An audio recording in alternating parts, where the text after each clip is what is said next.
What a finish! What a man! The drum roll finishes, and the target is hit. And it comes on finals night, and it's a knockout Andreas Dirty Harrison! Van Velzen!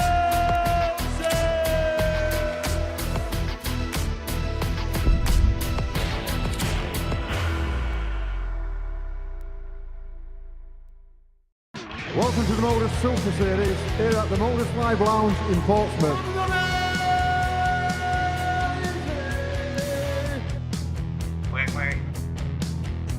And extend beautifully. 160. 160. Textbook. It's target many a time. And still continues to hit it.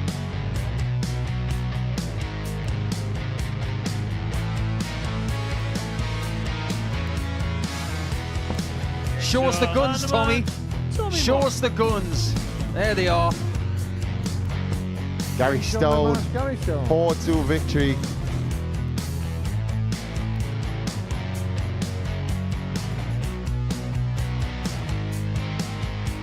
Maybe not needed for this, because that is affirmative from Ayres. Brilliant check out, 140. Some of them are great dart players. Like Jeff Smith, who's 2-0 up. Jeff Smith.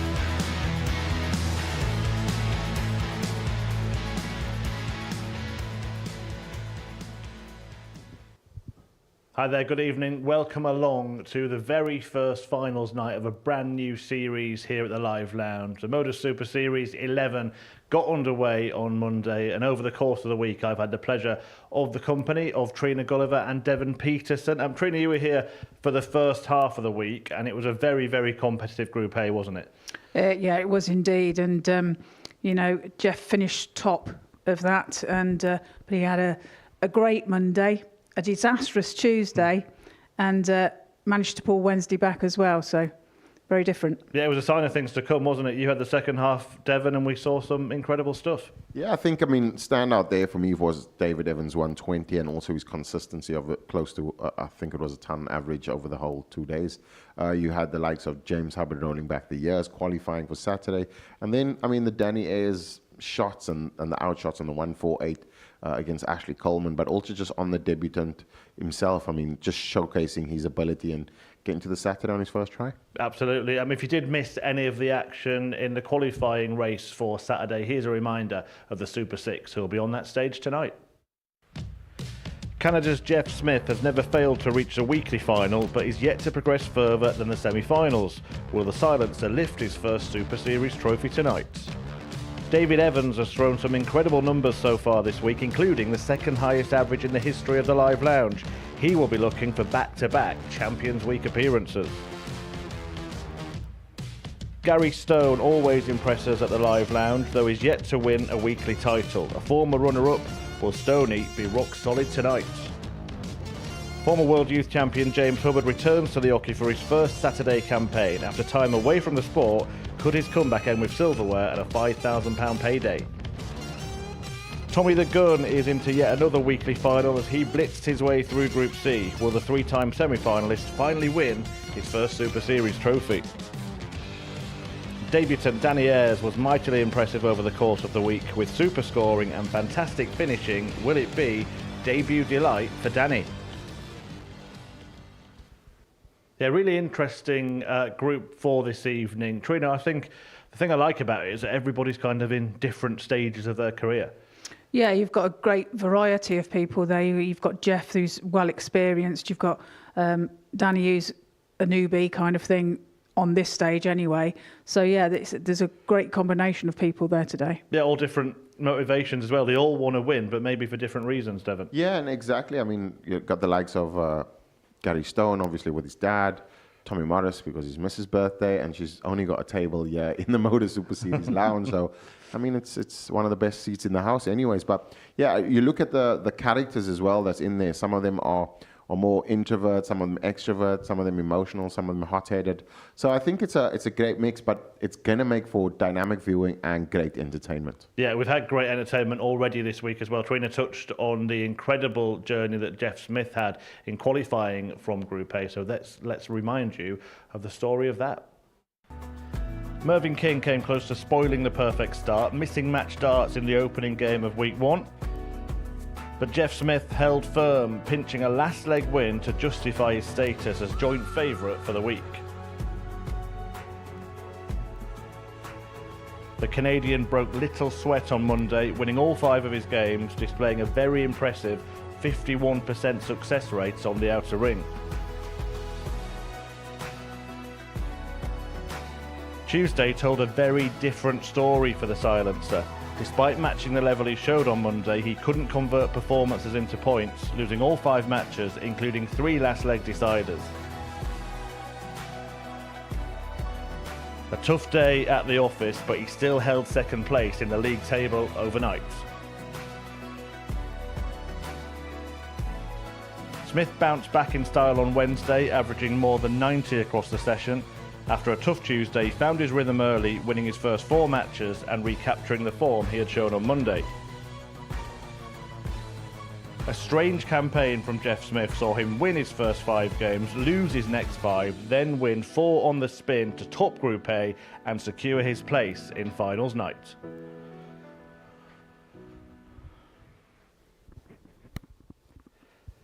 Yeah, a remarkable set of results for Jeff Smith. That is his journey to get to finals night, winning all of his games on Monday, losing them all on Tuesday, and then another run of 4 straight wins to secure qualification. Trina, what do you put that sort of drop off in the middle of that group down to? And then how well did he do to make sure he turned it around and got through? Well, yeah, it's hard to put it down to the reason as to why that is, but he'll probably put it down to his red shirt, because he on Tuesday he wore his red shirt and he said it was going in the bin. So you won't see him in it tonight, that's for sure. Yeah, let's hope he's got his lucky shirt on this evening. Devon, he's a great player, isn't he? Very experienced, achieved a lot in the game. You'd expect a high standard from him this evening. Correct. And one of those, I mean, John Part was the trailblazer for Canada, but he definitely comes with that name of John Part. And Jeff Smith certainly flying the flag for Canada. And a technical ability, I think that's the one that stands him in good stead. He's always composed, level-headed. I mean, if you look at the game that he had and the games that he lost, out of his 5 games, 3 of them were 4-3 losses, so it's last leg deciders, and most of the others were 4-2. So it could have been that it could have gone something different, and just the lack of day one didn't happen on the same day, on the next day. So yeah, I mean, considering how he's been performing, I think that he could be in the final tonight, but yeah, we'll have to see. We will see. He won the group by 2 points, but not just from one player, not even just from 2 players, or 3 for that matter of fact. 4 players were 2 points behind Jeff Smith in that remarkable Group A campaign. And in Group B, Mervyn King and David Evans, well, they had very different fortunes. You look at Mervyn King there in second place, just 2 points off the top of the Group A table, but he then ends up bottom of the Group B table while Evans storms through at number 1 spot. Trina, Mervyn's been here 3 out of 4 weeks. He's played 12 days in a row. Do you think he just ran out of steam? Yeah, I do. I mean, it's a lot to ask of any player, and physically and mentally. And I do honestly think that he just ran out of steam and he was tired. It's kind of the price of success, though, isn't it, right? Because he qualified for Champions Week, he played in that, he was selected for the international pairs, and then just happened to be in the first week of the next series. That sometimes you go through that. Yeah, I think, Mervyn King would have thought, come off the tour, play less darts. The last 3 weeks, he probably played more darts in those 3 weeks than he did in a year. But I think that the quality we expect through from Mervyn, I mean, he's been a campaigner for the longest period, really full experience. We expected him to pull through, showed some class, but I mean, if your body's tired, it just shuts down and the brain won't work. So I think that it's tough, but what he's achieved over the last couple of weeks here at the Modus Super Series, I mean, it shows exactly the level that he is and also what's to come for the year. Total opposite experience for David Evans, though. He was in that Group A campaign, but he seemed to just lift his level to something, well, that he's never produced before in Group B. Yeah, I think, and like you say, I mean, he got to his highest average before this was 114 and change, and now getting to the 120 and just missing that 1 dot there to level up the record, which was 122.69. You look at those kind of levels, players, you kind of dream and love for those, because that's when you get into the flow state. And what he's going to find is not just that one off 120. He was close to 100 for most of his games for the 2 days, and it will stand him in good stead tonight. But I think that it might just be where he's trying to emulate too much that 120 game. So yeah, you just want to make sure that 103 average is also okay. Absolutely. Look, if he plays like that tonight, we might as well give him this trophy now, hadn't we? Yeah, absolutely. That was superb darts. You know, his week was a bit up and down during the week. He missed with a few doubles and everything, but Thursday and Friday he come to the fore. Certainly did. Great stuff from him. And actually, after that 120 average performance, David spoke to Jack Garwood. 120 average, joint second best average we've ever seen here in this building. Just tell us how you're feeling after that one.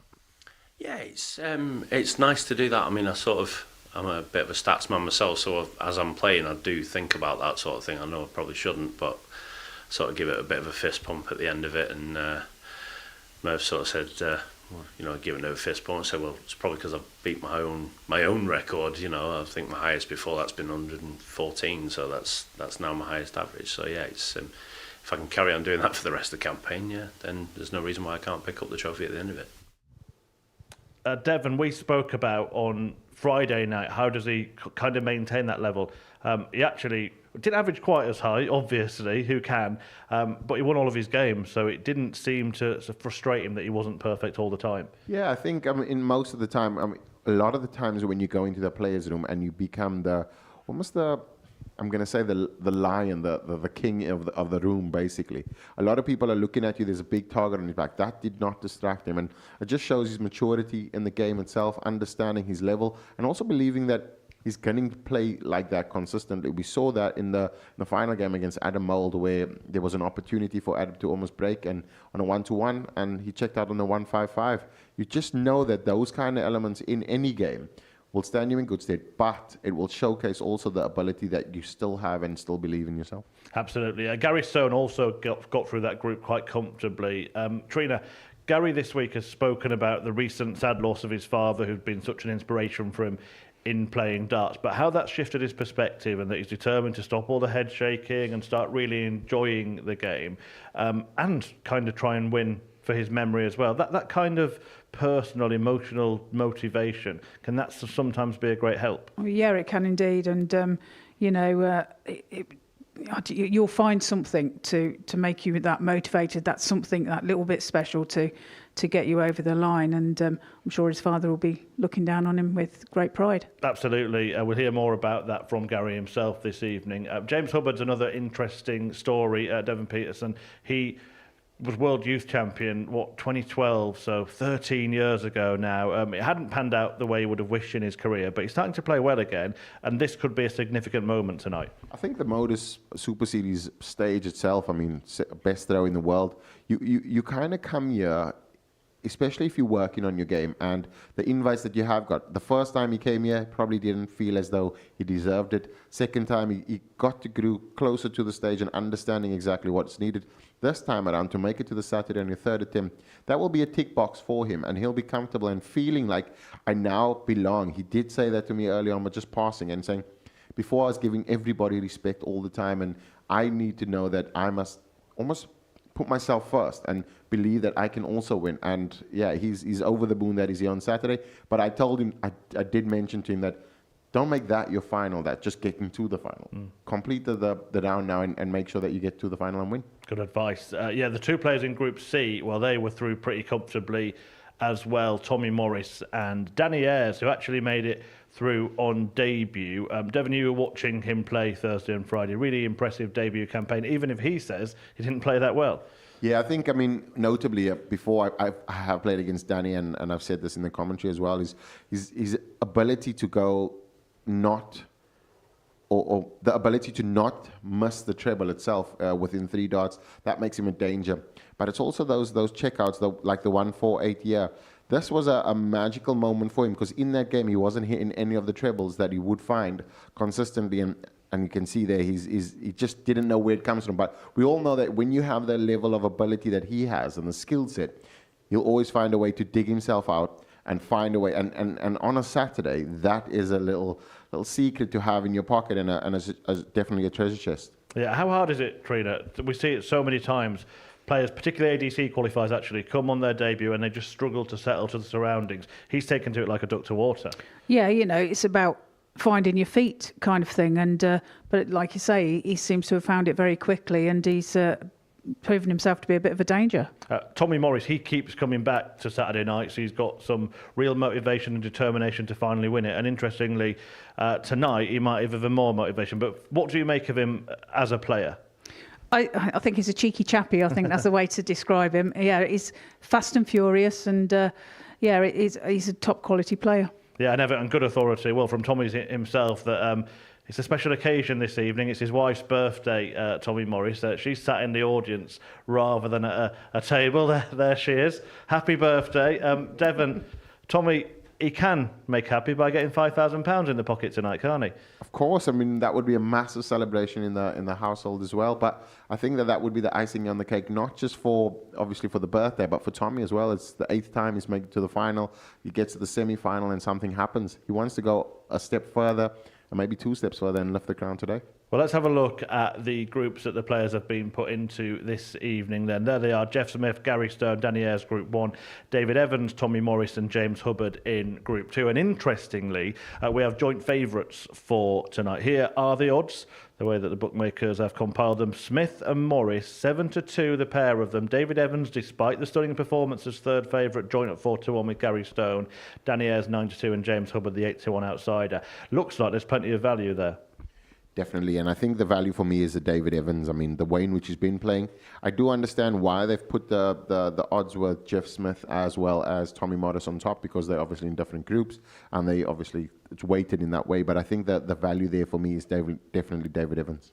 Favourite moment of the night? Give us your name. I've said it all week, and I'm gonna go with Tommy Morris. Okay, yeah. Because I think he's in trouble with the wife if he doesn't. Fair enough, Devon. I'm going to stick with David Evans. I think David Evans will definitely come through today. Those who are having a bet, please gamble responsibly. It's 18+, gambleaware.org. The opening match is about to get underway as the pursuit of the first weekly win of Series 11 begins. It's a match between Jeff Smith and Danny Ayres, and I spoke to both earlier tonight.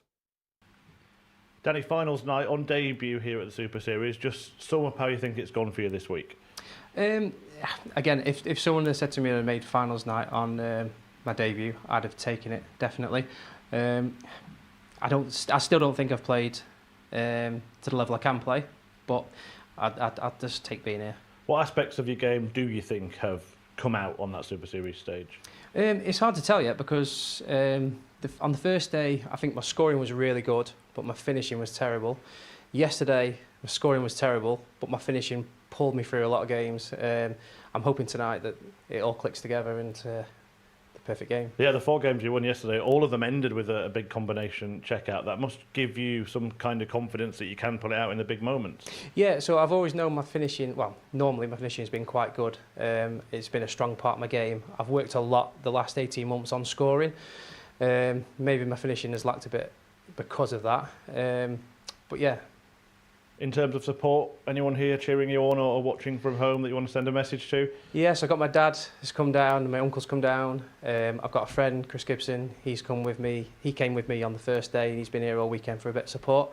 Love to say hello to my little boy Oscar at home, and my wife. She gives me loads of support, so I wouldn't be here without her. So. And what would it mean to you and, of course, to them if you were lifting the trophy at the end of the evening? It'd be unbelievable, but I'm not thinking about that. It's just one game at a time, one leg at a time, and let's see where we end up. All the best. Good luck. Thank you very much.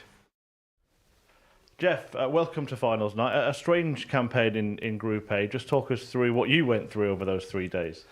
Yeah, day 1, fantastic. Get everything done I needed to do. Day 2, I may as well just stayed in bed. Day 3, started off well. Same thing. Once I knew I had the win, I was all right in the end. On that second day, I mean, the level didn't drop an awful lot. Was it just a day of bad luck? Yeah, I could have won 3 of them games easily. Had a couple Hail Mary finishes against me right at the end.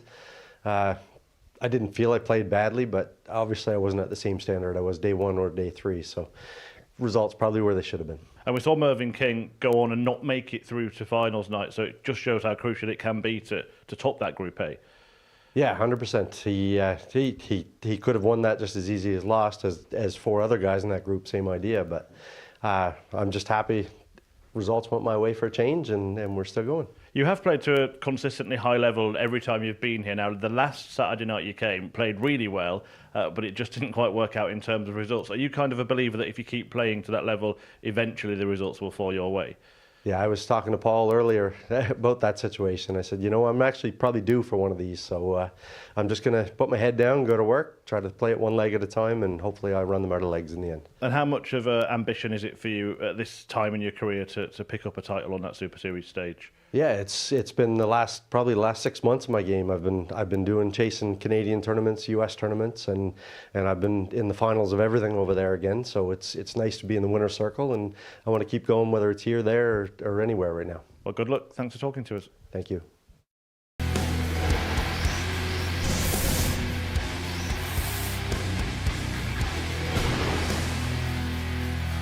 Oh, that's incredible from Jeff Smith. Might be the blockbuster. 148, pulling it out of nowhere.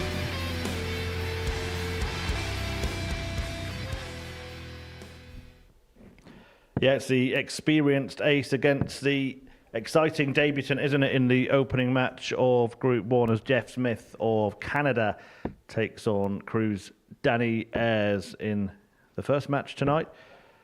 It should be an interesting encounter. The pair of them haven't crossed paths this week, with Smith getting through in Group A, as we've discussed, and then Danny Ayres joining the action on Thursday, while Smith had his feet up, ready to contest this finals night. The 49-year-old from Hampton, New Brunswick, over in Canada, did make it through to the semi-finals before. Last time he was here on finals night, though, he played really well, just didn't get the results, a little bit like Tuesday this week. Danny Ayres, 36 from Crew.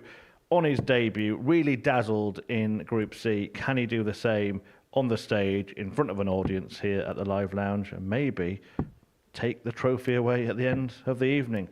The referee for all tonight's action is a legend that is Paul Hinks. And speaking of legends, in the commentary box, it's Trina Gulliver alongside Devon Peterson. Thank you, ladies and gentlemen, boys and girls. First leg, Jeff, to throw first. Welcome Game tonight. on. It is the Super Series. Week 1, Series 11. We have a great lineup for you tonight, and opening up that lineup is 16. Jeff Smith, the winner of Group A. It's Danny Ayres, is a runner-up of Group C. Both players capable, but really, it's all about Jeff Smith tonight. 134. Can he switch on? Had 2 days off after winning Group A. And Trina, I mean, you've watched Jeff Smith play in that Group A. 96. How great was he on day one? Oh, day one, he was absolutely phenomenal. Never missed a thing, and really did play well. But the Tuesday was a different day, and you could tell as well. I think that's what darts is. It's a difference a day can make. 134.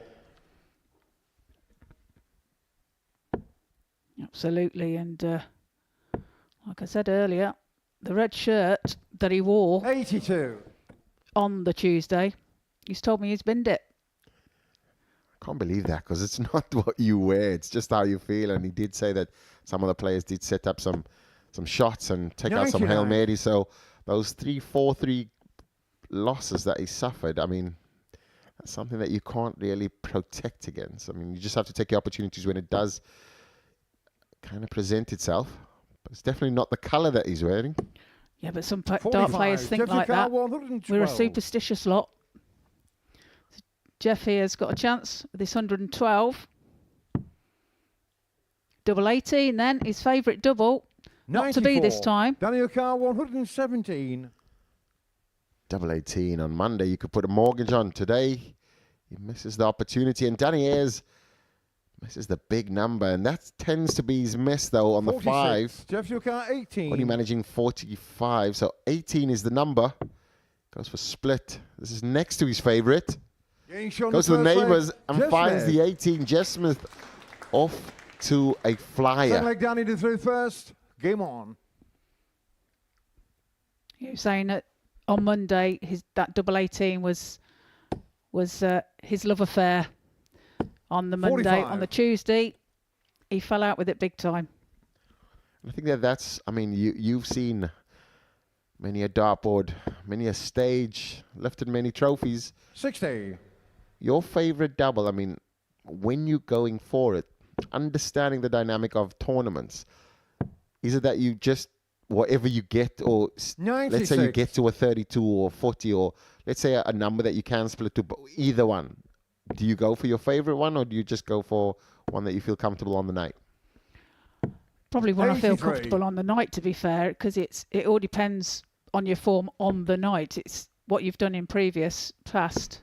It's you know, it's all well and good, 140. but if you're not hitting it on that night, you're going to change it, aren't you? Yeah, some players just stay on it. I mean, we've seen Danny Ayres on day one as well, just staying on the tops and tens and kept on missing it. 98. Double 5, on the other hand, saved him. But yeah, we see Danny Ayres has to hold throw. You can tell that both players have 100. settled nicely. Let's look at the averages here. Danny Ayres on 90 and Jeff on 85. So it's only a similar game.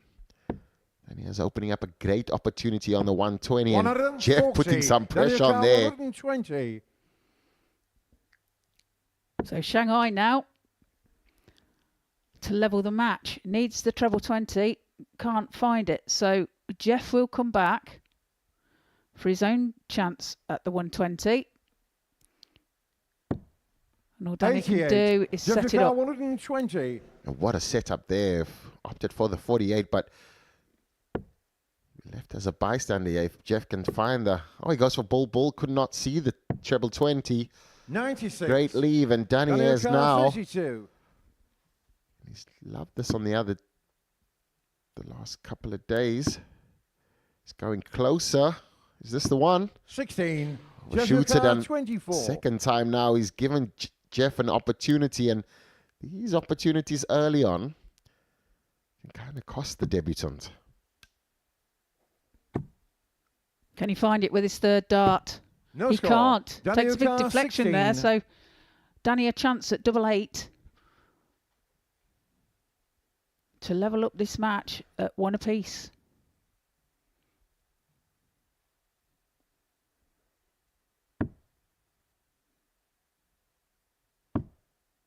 Double 4 then. And he finds it with his third dart and does indeed level the match. Third leg Jeff to throw first. Leveling the match there was quite important, as Jeff missed an opportunity to go 2-0 up and break the throw. Danny Ayres finding that double 4 that Jeff missed. Jeff Smith missed. You understand when, I mean, as a debutant, this is obviously the first time that he's in a event like this. But also because it's a knockout style, he'd be more almost accomplished because of his exploits on the Challenge Tour. Yeah, even though this is his first time here, and it's very different to anything 81. else, obviously. You know, it's a great surroundings, great setup, but it's very different to the Challenge Tour, and the Challenge Tour brings its own challenges, as it suggests. And yeah, so he has got some experience, and you know, but it's just not here. I think that he's had a few days on that stage now, and 96. He's won out of 10 games, he's won 8, so he's got a good feeling there. 85. But he has to, if he's going to get the better of Jeff Smith, he has to break him at least. He finds himself on a 1-for-1, so certainly Jeff is going to have to put some pressure 16. on, and Danny not O'Carr, too much pressure on that 141. 1-for-1 now.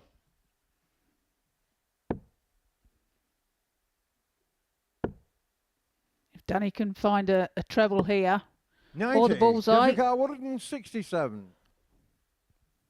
Jeff's got to take this out to hold his throw, but it can't be done now.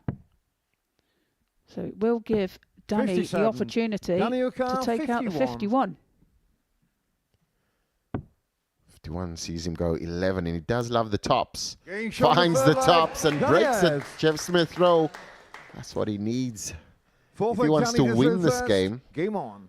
So now it's advantage Danny Ayres. And you want to look to continue this advantageous position. That miss for me is It's because he brings his arm over to the 42. left side and extends it. So if the extension and the release is slightly early, he must ease a bit more 5. So early on, the one thing that I always say is when you break, it's great. But if you're not holding, then it's really not the result that you require for after you break a throw. No, you've done the hard work, and then the easier, then if you say it, the easier work is to hold your throw. But like you say, 100. If you can't do that, then all your hard work is undone. To note though, Jeff Smith did have 2 days off while Danny Ayres was getting accustomed to the stage. So based on momentum, we see Dustin Straver in the back there just watching. 89. And you understand that when you come back after a 2-day break, you might have not have practiced, maybe practiced a bit, but momentum is certainly with Danny Ayres. 140. He chucks in another 140, so advantageous position here after breaking the Jeff Smith throw. Now has an opportunity. 78. Danny O'Carr, 126. Darts from here on the 126. Yeah, Jeff didn't leave himself a finish. So, like Devon says, he has got 6 darts from here. 83. Leaves himself on 43. So Jeff really has to put the pressure on now. 93. A chance Danny to break back. 43. 43 the target. He's got the 9. So 34 left. Does he go for it or does he split? If he's going to go for it, he's going to have to go direct. Can he get round that dart? Because that's blocking a little bit. 26. Well, he goes over the top. 81. So a chance for Smith now to level the match again at 81. Ups for the bullseye. 25 would have left 16, but Game finds on the it. fourth leg. Jeff Smith going a quite different route, but more percentage. You'll see players go for that, the 25 on a 90, 91 to 94, 95, just to make sure that they have a shot. And he opted to go that route because the 25 would have left him 56, so then he would have gone 16 tops. Getting the bullseye gave him a bit more of an option, also a bit of confidence. And that break of throw now has disappeared because both players have broken their throw. So back on throw with Jeff Smith, and you'd feel like he's in a position, but he did come from behind. Danny Ayres did give an opportunity. 125. This game has certainly got a little more twist to the ending. 100.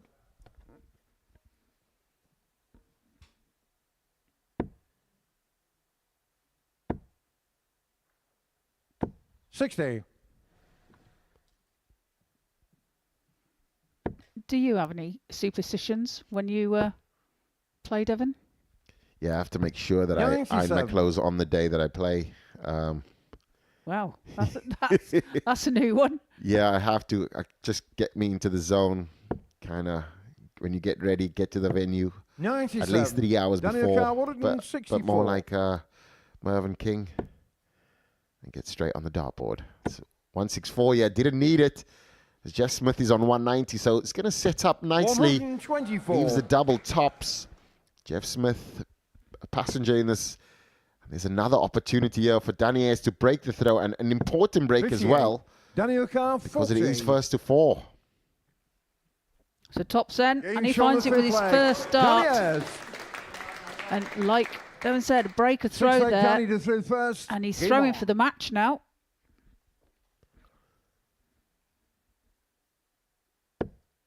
Danny Ayres settling nicely. Jeff Smith having to claw back and fight for every single 83. point, and just didn't manage that in the early round. He wants to settle down. Jeff Smith's next game is Gary Stone. 96. But Danny Ayres knows that.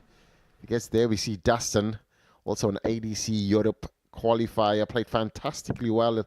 Just didn't manage to qualify. Came third in the group, in Group C.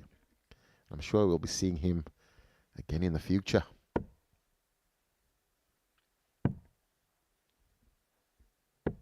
$57. Jeff doesn't find a treble there, so could be in a spot of bother here.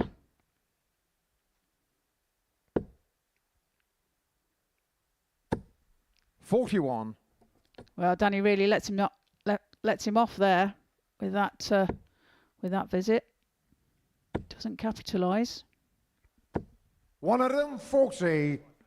Jeff Smith finding 2 trebles there, and Danny Ayres now has to come up with a score of his own. 100. Just 1 ton there and keeps him in position. This is the Danny Ayres throw, and he's throwing for the match, but Jeff Smith has not closed this chapter yet. 100. I think that we potentially could go to a last leg decider unless Danny Ayres fills it up for the maximum. 70. Miss there, just extending, and that's the pressure that a Saturday brings. 108 now. Needs the bullseye. We've seen him throw. Danny Ayres has taken out 148 against Ashley Coleman when he was on 72. Can he do it? 149. Treble 19's a shot, but not got. So a chance then for Jeff. 124. Jeff, your car 36. For his double 18 to level the match.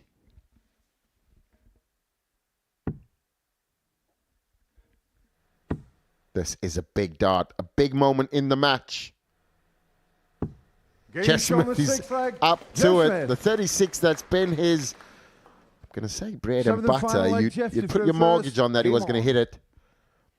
And now it's been break off throw again. This match has gone back and forth, back and forth. Break of throw, one after another. That's a good start there from Jeff in this leg. Perfect start for 96. Anybody learning the game. 51 is the shot when you're dropping on your first 3. Because if you throw 2 straight tons after that, it will leave you 170. And then you can finish the 117.6. And then it will be a 15 darter. And if he does that, it would mean that Danny Ayres would need to throw a 12 darter to win. So strategically, the 51 is 100. The shot. And Jeff Smith certainly doing all the dartboard maths. Keeping it solid. Keeping it fantastic. Jeff Smith now with a 140 rushing to the finish line. This 130 now will have 6 darts to it. 98. Jeff, your car 130. Now, treble 20 is the target. He'll stay there. And the bullseye, but he 98. Lays up as Danny is way back on 207. 180 could put him under some pressure, but he's going to switch. 137. I don't know if that switch was the right option. I'd love to hear Paul Hinks scream 180, but Jeff Smith now for the 4-3 victory. First game against Danny Ayres. What a match. Jeff Smith held his first throw and the last, but between it, twists and tails. So now Jeff Smith leading the group with 1 victory. Danny Ayres lost that match. So next up we will have, it's going to be Gary Stone, David Evans versus James Hubbard.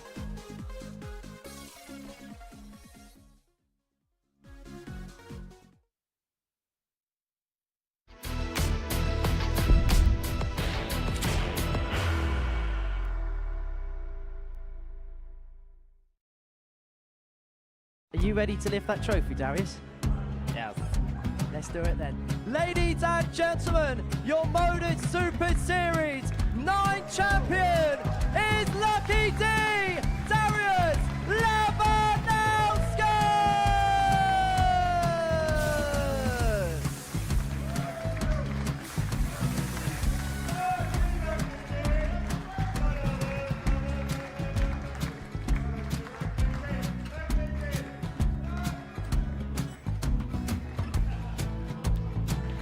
Well, what a wonderful night of darts we have seen, and we are ready.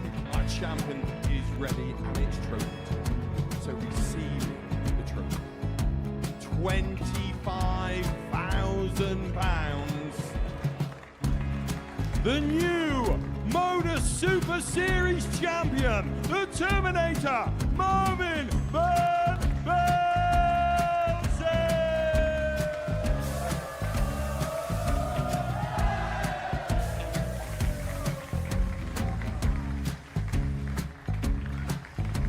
And one more time, the 8th Modus Super Series champion, the Terminator, Marvin Van Velzen.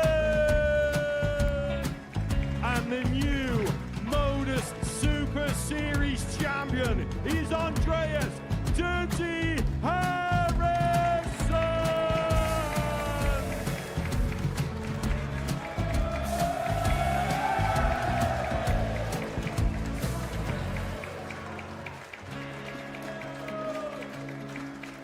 And one more time, the 7th Modus Super Series champion. Give it up for Andreas Dirty Harrison. The moment we've all been waiting for. Would you please show your appreciation for your Series 6 Modus Super Series champion, Scott Taylor?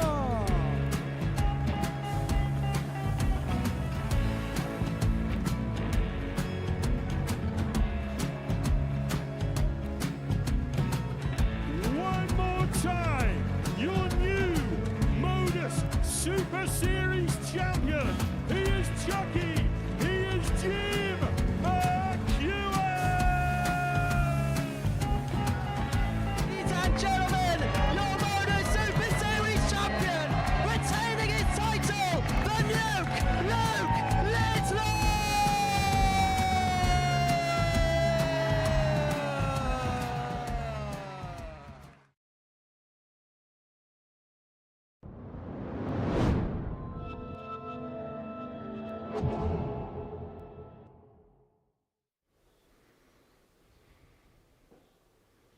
Welcome back. A close encounter before the break there, but the experienced Jeff Smith got over the line with a 4-3 win against the debutant Danny Ayres on the first match of the first week of Series 11's finals night. Next up, we're going to see James Hubbard take on David Evans, and Evans is kind of responsible for James Hubbard qualifying. Hubbard had got the result he needed before this, but Adam Mould could have qualified at his expense and looked like he was going to until Evans took out this incredible 155 checkout that shell-shocked his opponent and must have had Hubbard jumping for joy in the back room. So ironic that the pair are going to meet in the first match of Group 2 tonight.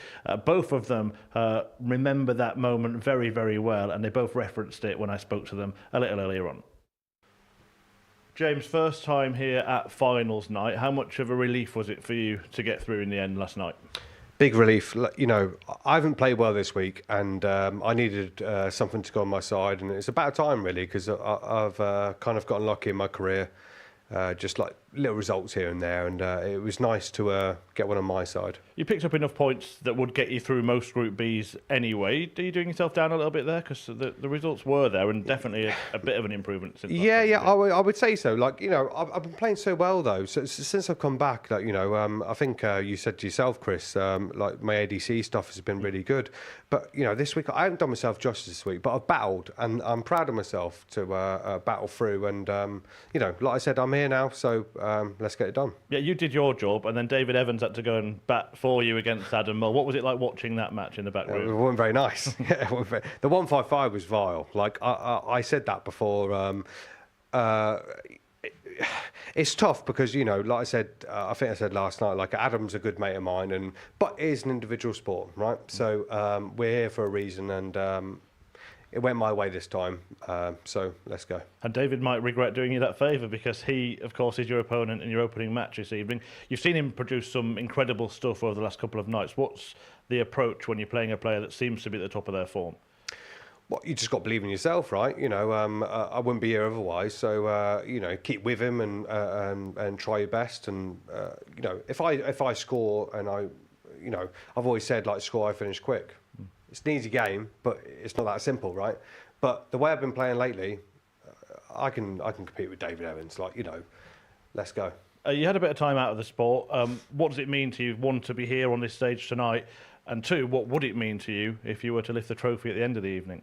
Yeah, it's a big thing. Like, it really is a big thing. I'm proud of myself. You know, like I said earlier, I am proud of myself. And I've not been playing long again. So it's sort of like September last year. So to get here so quick is nice. But, you know, I have put the work in, though. Like, I really have. And I love my darts. I always have done. And but if I enjoy it, I've said so many times, I can still play the game. But the minute I start like not enjoying it, that's when I walk away again. But at the moment, you know, I'm looking forward to tonight. I really am. So we'll see what happens. Well, go and enjoy it. Good luck. Yeah, thank you, Chris.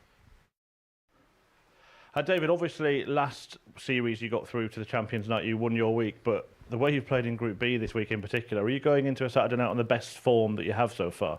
Yeah, absolutely. It's probably some of the best stuff I've played in my career to date, to be fair. Especially the 120 the other day against Merv. Sorry, Merv, if you're watching.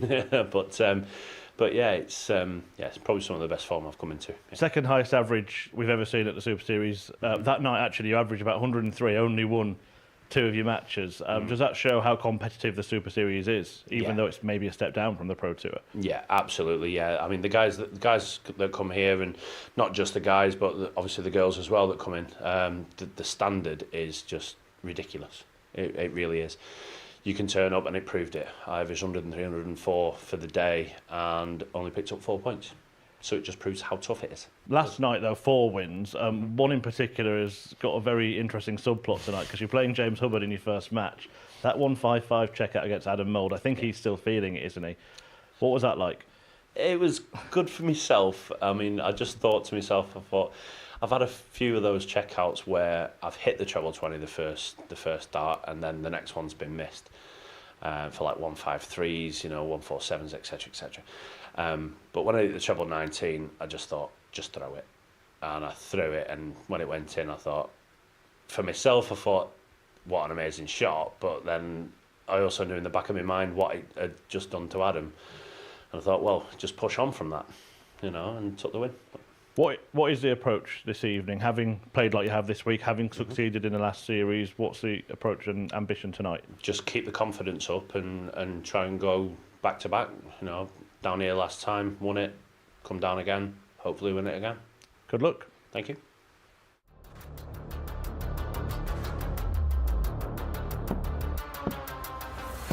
Yes, that's the deal breaker.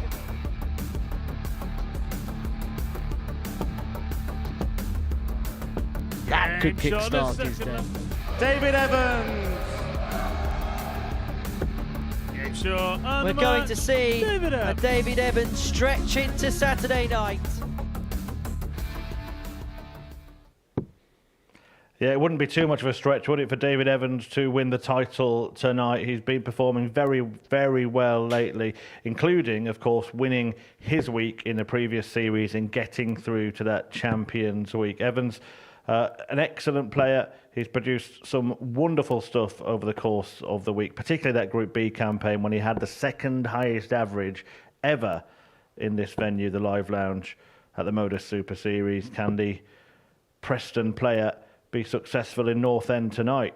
James Hubbard, 32 years of age, third appearance here, first time at finals night, and unbelievably, it is 13 years to the day that he was at the O2 Arena in London playing Michael van Gerwen to win the World Youth Championship. That was the 17th of May 2012, 17th of May 2025, and he's on the stage at the Live Lounge, maybe just starting the comeback of his career. Let's see what he can do against David Evans in the company of Trina Gulliver and Devon Peterson. Game on. Like you said there, to the day, James Hubbard back on stage, back on TV, looking to win the Modus Super Series trophy.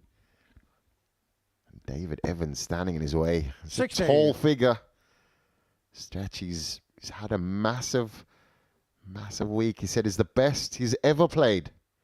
And what a time to shine as well, Trina. It's the back end of the tournament. The Saturday's the one that counts, but the 2 days before the Saturday was the best ever he's played. Yeah, he's going into tonight in great form, and he'll be hoping to continue that. 96. He's played superb over the last couple of days. He's the Monday, Tuesday and the Wednesday struggled a bit with his double in, but he's really come to the fore now with his darts over the last few days.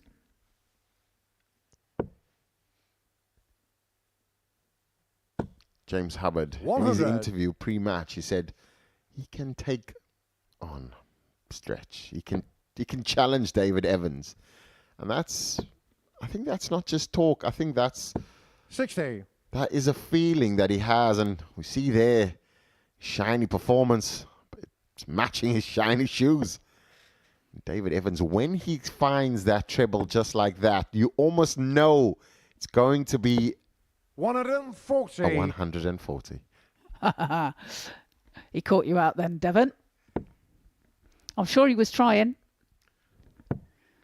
He's got the sexiest throw in darts. 58. Literally, technically gifted. I think sometimes it just goes slightly awry. It's a great 5 though. Can't find the treble. He's going to go 48. 41. Not a big fan of that, because now it means you have to. 43. This means you're going to have to find a treble. He stayed on top as just a single to 2 doubles, but each to his own. The 143 won't go, but it will be some pressure on the 64. Will he regret? 86. WK 64. Straight 20. Well, treble 16 is the target, and he finds it. So double 8 takes the first leg of this match and holds his throw. First. Game on. Only when it comes off does it look great. But that was a challenge there, because if he missed, it would mean that he's only got 1 dart on a double. Luckily for David Evans, he is a skilled operator and a darting expert in his own right, and that's the reason why he finds himself on the Modus Super Series stage tonight.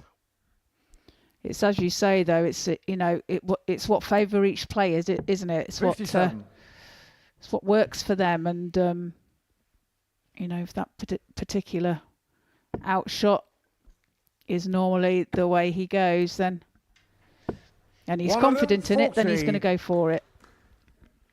Certainly confidence oozing out of the pores of David Evans. That perfect, that timing, I like that timing. That is important. You'd expect to get a 140 with that lay. 140. Phenomenal. There's Danielle on the right, which is David's wife. 58.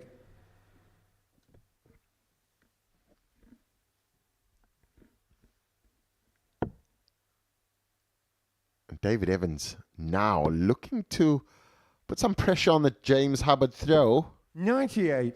Managing a 98, so James Hubbard still safe. After 9-2-1-8, you feel as though a 2 treble visit will give him some cushion, but a trebleless visit will put him in trouble. 100. Rescues it on the last dart, and David Evans now will want to be closing in. Pushing himself, and generally we do see when players try and push, you miss. 60.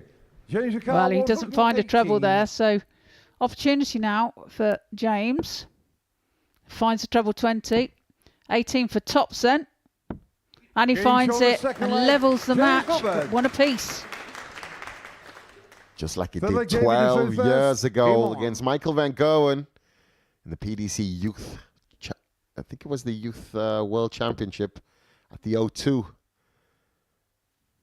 Finding the doubles in the outer ring, but David Evans here coming back strongly. Maximum #1 for David Evans for the night. Both players averaging above, close to 95. David Evans on 97 and change, and James Hubbard close to a 95. Fantastic encounter, and just gripping you on. You see, could we see it? I did the Murph thing. I did the Murph thing there. Murph always goes, it gets excited, and it never 57 comes to fruition. Hopefully we see a 9 tonight, Trina. I think because of your pink coat that you have on tonight and looking so amazing, I think they deserve to give you a 9 darter. Oh, you're so charming, Devon. I also speak the truth. Yes, it would be great to watch, wouldn't it? To have a 9 darter, another 9 darter here at the Modus Super Series here in Portsmouth. Live on Pluto TV, of course. 60. Now that you say that, imagine having a darts channel like back in the day. We would have seen all your trophies being won and just living that dream. 100. I know. I missed out, didn't I? We had no social media then, you see. Back Showing in the your day, age, I'm you know. showing my age. I know. Just come back and win some more then. 60. I'm trying.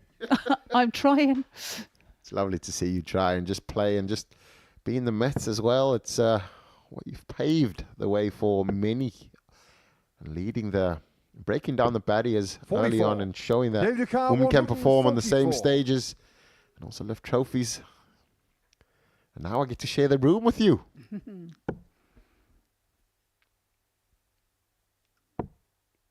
Well, he needed the treble 20 there.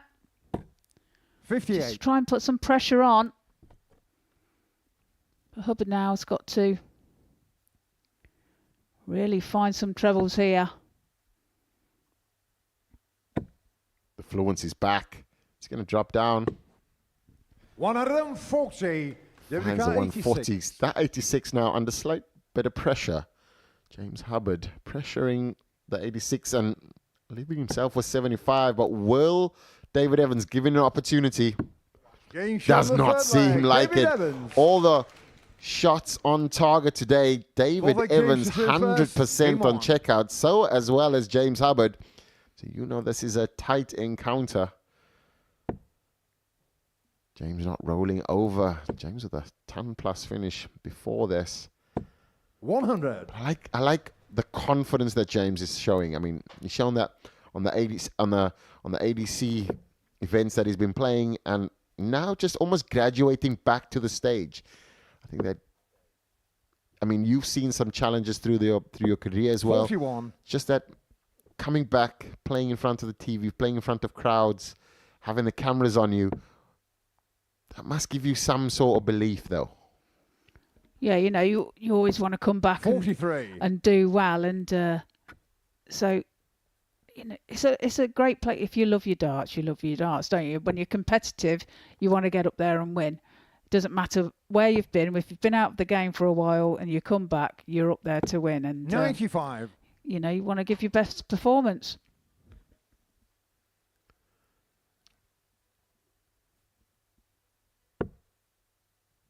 James Howard with a wild one there. He's been quite good on his drop 39.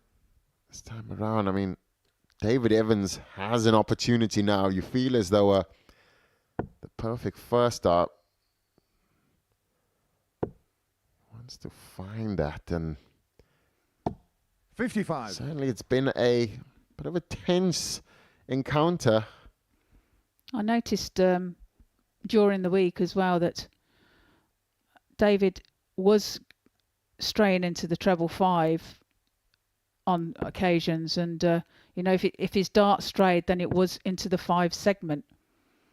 So he'll be hoping that 39. doesn't creep in again tonight. I think it's predominantly because he stands so far to the right of the oche, and his miss is always going to be, if it's a late release, and that extension and the dart stays in his hand too long, because he does have a short pullback. When a snatcher, and you 55. can get tense on a Saturday, the air is different, what you're playing for is different, and he knows how important that first game is. Because what would happen is David Evans wins, his next game is Tommy Modus. And if he wins the first 100. game and James Hubbard loses to Tommy Modus, then he's automatically qualified. So then they're just playing for position. So the first game is so, so important. Yeah, it's all about setting your 100. stall out kind of thing, and you know, giving you that little bit of a cushion, a little bit of confidence as well, and knowing it's putting the pressure on other players as well.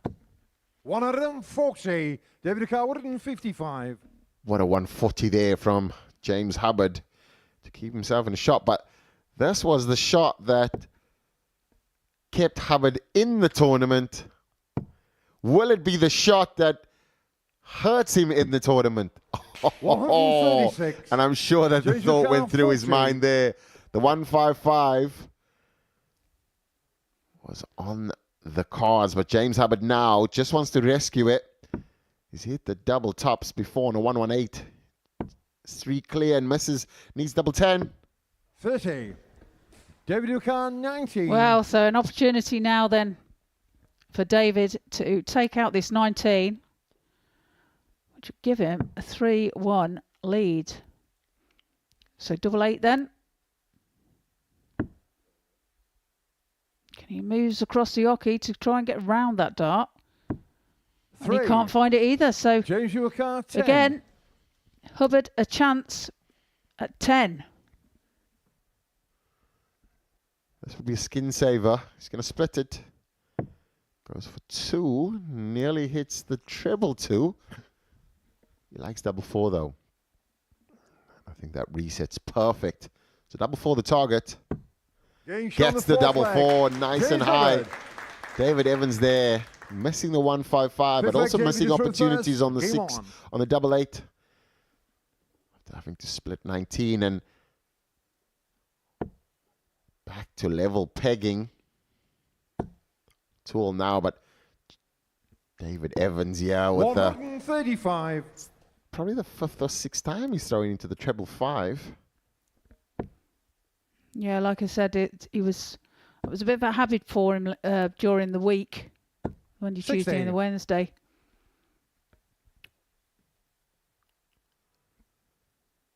Just a bit of pressure that he's feeling. And this is generally the place where he hits the trebles from when he stands on that side.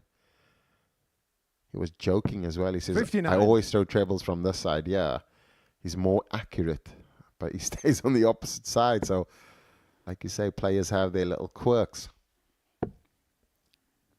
Yeah, it's where you feel 81. comfortable to start your throw. And but you've also got to have the ability to move across the hockey should you block your shot and pick out the required target 99. when it's needed. And an expert at that is Mervyn King. Not here tonight, but has been here for the last 3 Saturdays. The only Saturday he wasn't here was 59. for Ladies' Week. Murph said that if he got the invite, he'd probably play as well. David Evans just seem a bit tense. Everything seems a bit tight. First dart goes in perfectly. But the second dart, when he's pushing through, we didn't see that yesterday or the day before. Well, like we said, Saturday brings its own pressures. Hubbard here saying pressures for tires as he finds the maximum and the perfect timing as well, putting the 108 under pressure.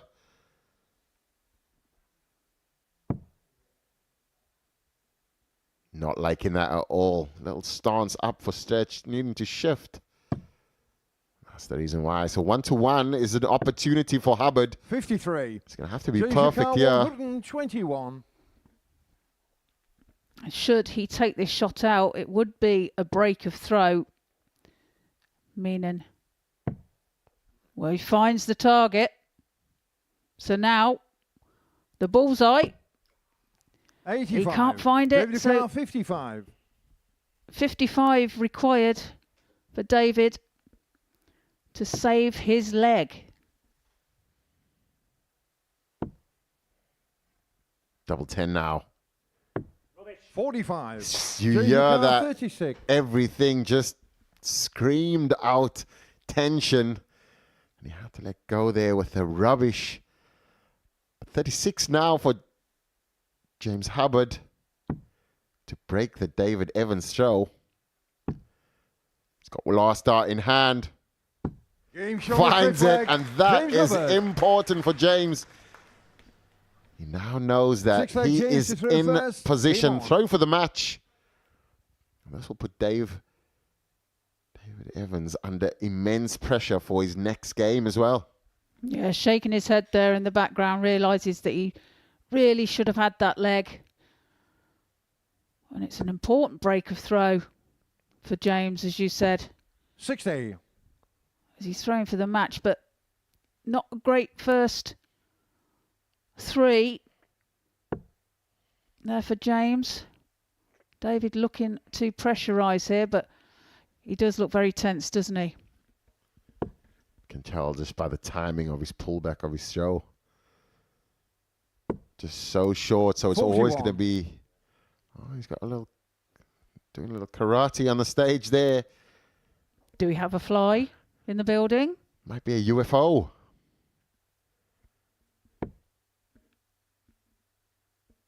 But there's an opening here. Get the fluency in and manage every time he does that. Finds two in the treble.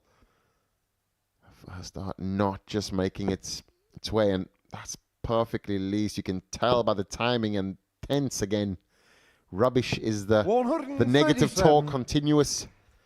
That does not help any player. So David Evans slightly behind here. James Hubbard can stretch his advantage. 96. Finds a treble, and that's perfect. David Evans under it now and has to perform. Well, something's distracting David in the background there. We'll say it's distracting him. 140. Still hits a 140.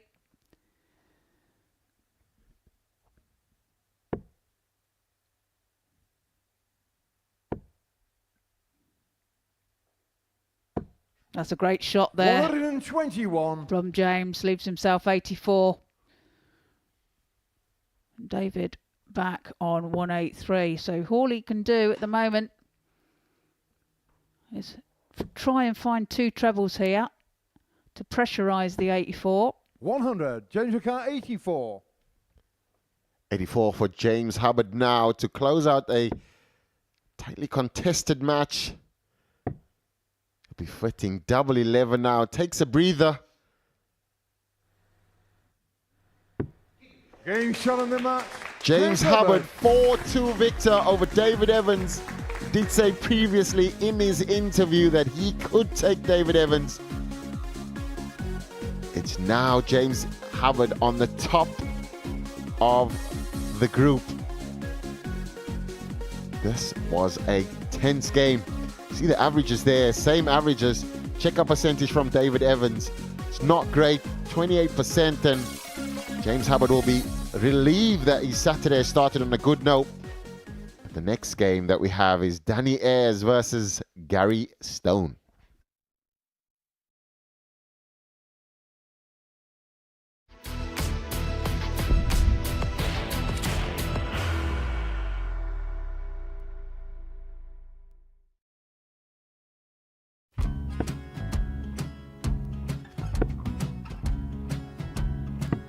$54. Charlie McGuire, 164.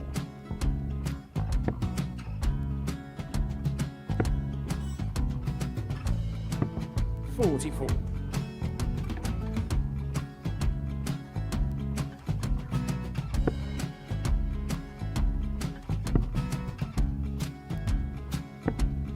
$32. Charlie require 120. Well, 120. He's got a fair, at least two handfuls at this. Just needs to stay 60. there. That's a good shot. Halves his score. Leaves himself on a 2-darter.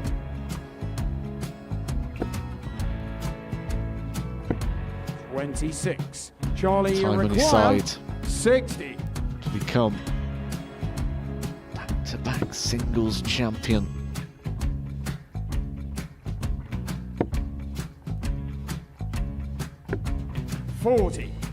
Definitely a couple of nerves in those last 2 darts, but he'll be coming back.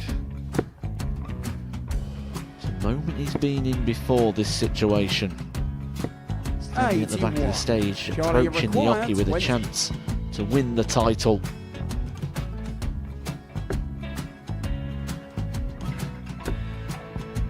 He did this to win the first title, if you remember. 11. I think he's gone. I think he's gone to bust it, maybe. The first title he won, he wanted 20. He went 6-7-7 to win it. He had a chance to replicate it again. Yeah, I get the feeling that was for a bust. And 39. on that situation there, George Scaife wasn't even able to take it out going to the 18s on that switch. Yeah, I think he just panicked a bit, but he's done well to get that big one. Sometimes can be the hardest part. Georgia requires This is it. 79. It's got to be 19s. It's got to be 19s for this shot. Big 20 and a double. He's got the first one. He's going to get a match dart here.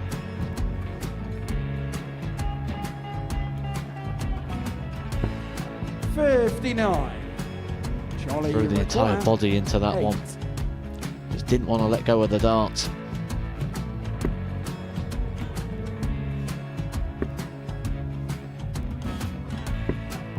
No score. He's given George a chance. Georgia require 20. I think George has been quite good on double 10 today. So many opportunities for Charlie Murphy. Couldn't get the job done. The match! And the Red Dragon George Modus Scaife. Super Series Influencers Champion, George Scaife!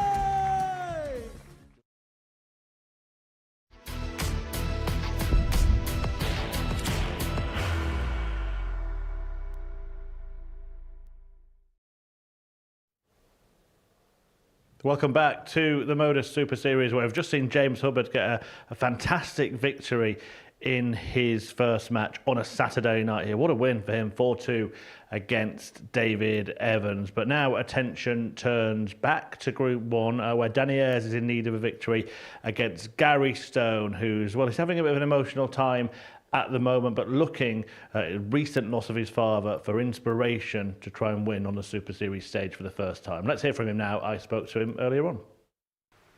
Gary, back here at finals night of the Super Series. First of all, just talk us through how things went for you in Group B. Thursday night, I thought I was chuffed with the results. I don't think I've been overly satisfied with both nights, the way I've played, to be fair.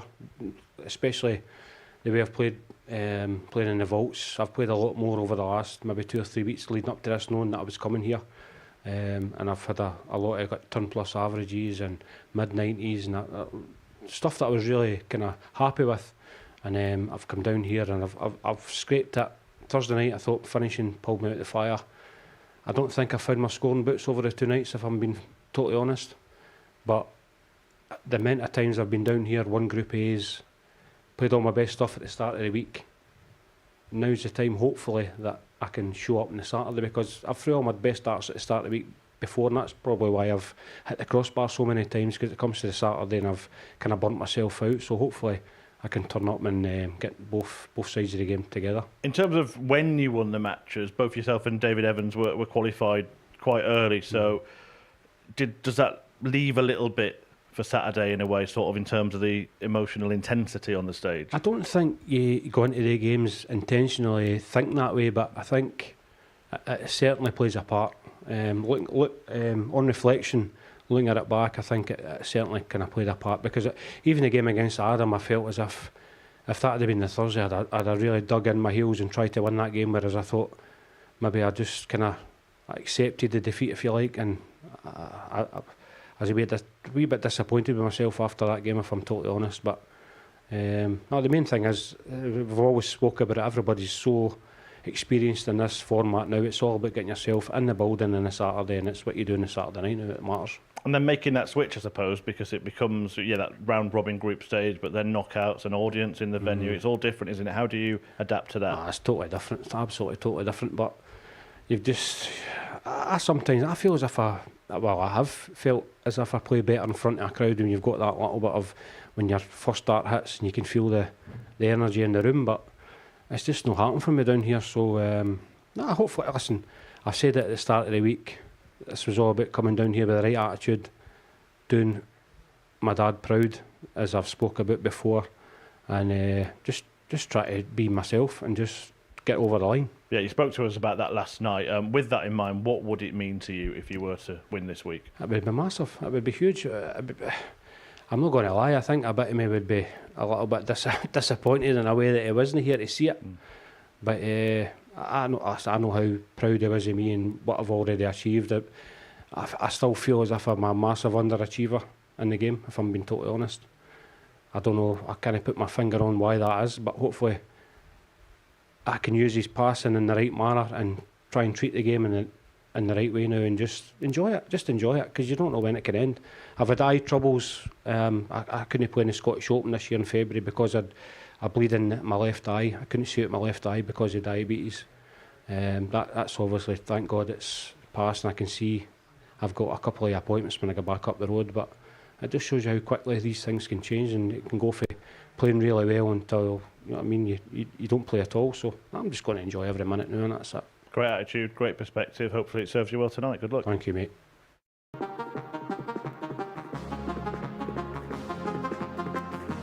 You know, he's left himself a 98. There's just a little bit of a glimmer for Gary, particularly if he can find another one of them. Double top, wins it in style. Getting shown the third leg, Gary Stone. 57. Gary back on 157, so it's treble 19. It's double top. And he does. Change on the fourth leg. He's trying to pick the pocket. He's got double tops and he does not miss it.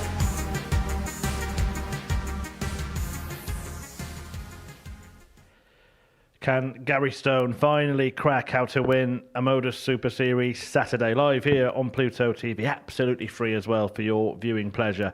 And this should be a great game. We saw the credentials of Danny Ayres in Group C and in his opening match, despite a narrow defeat to Jeff Smith.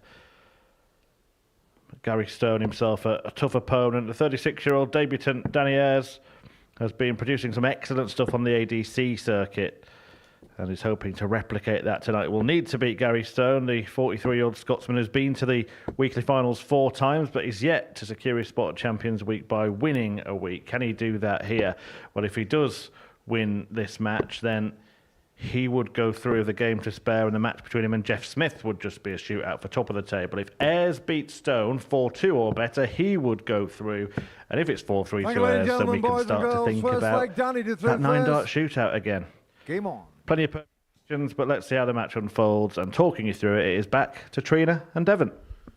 Thanks, Chris. The permutation's already out, but we are seeing a first glimpse of Gary Stone 61 tonight. Danny Ayres losing out to Jeff Smith 4-3 in his opening, and all the permutations now 4-2 would 100. certainly see him go through. It's Danny Ayres, but any loss here, he would only lose by virtue of a 9. So Gary would want 16. to make sure that he's in the mix. And you understand that we've heard about the loss of his father and 81. perspective. Everything is about perspective, Trina. Yeah, absolutely. It's you know, this it's going to give him some motivation here tonight, 16. and you know, it's he's going to want to do well for his father, and I'm sure his father will be looking down on him, 43. sending him that little bit of luck that all dart players need.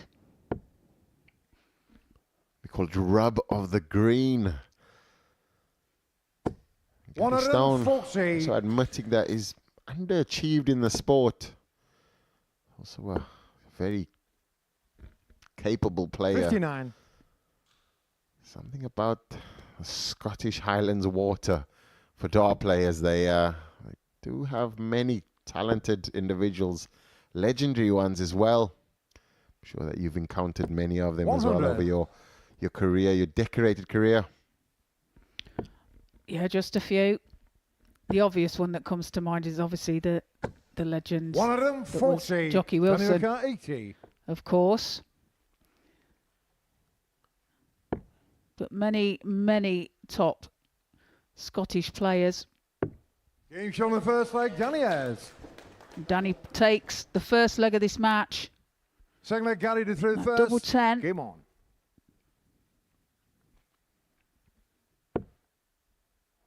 Danny is not messing around.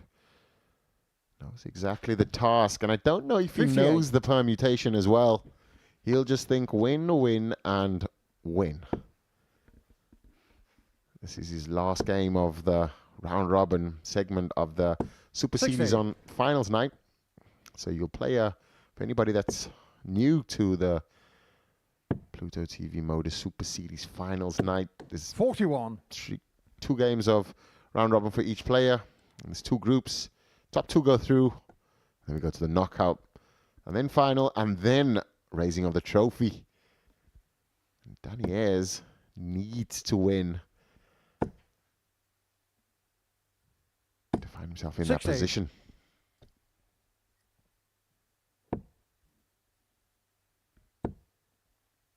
Gary throwing with a 100. Strange looking dart, really. That bulbous right at the beginning of the barrel. Chris calls it a spring onion. It does look like a spring onion, actually, doesn't it? 100. And there's the first maximum for Danny this evening. 58. Does look like a combination of like a straight dart and then just added the last bit on just because they had metal over. It's not the most attractive looking, but Gary Stone likes it. It just looks like they've welded a bit on the end, doesn't it? 12 darts thrown here for Danny and 71 left now. Gary Stone has yet to get off the bus. 100. Daniel Carr 71. It did say that it just feels like it doesn't happen for him on a Saturday on the Modus Super Series stage. Just flat. And that can happen. Danny Ayres with a 100% so far on the checkout. He leaves Gary Stone only to rub his nose and just kind of just don't understand. He's only blinked and he's 2-0 down.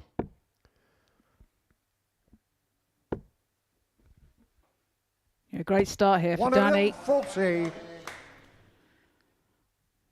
Starts the leg off well as well. Can Gary put a ton 40 in himself? Yes, he can. 140. You feel almost though that a lot of the, not a lot, but players that have a bit of aggression 85 in their game, like you're not going to be. You can tell that it's starting now with Gary, and he's with a frown, and there's elements to that. 140. It's almost like he's waiting to be waking up and just go, okay, Gary, it's your time to play. Just stayed up, kind of almost too flat in the first opening 2 legs. 96. Now he's switched on as he sees the line closing in on him. 81. Yeah, well, he leaves himself a 140 there. But Danny in a great position here to power the pressure on. Would love the treble 20. 100. And he finds it. 140. So a 140 would have been the shot here. All he can do is set it up. 100. Daniel Carr 80. So Danny a chance at 80. Single 20 then. 4 tops for a 3-0 lead. 40. Daniel Carr 40. Gary Stone was monumental on this double Game tops on on Thursday. 13 darter. 4 for Gary to through first. That was a break or throw as well. And to anybody watching, if you want to break, you Game have on. to break in 13 or less. Actually, 12 is the perfect number. 60. That was a good break there. So Gary Stone knows exactly what he needs to do now. He needs to be in an advantageous position now, because if he loses 140. 4-1, there could be a possibility that he has to beat Jeff Smith. 140. 4-0. Or anything else would not get him through.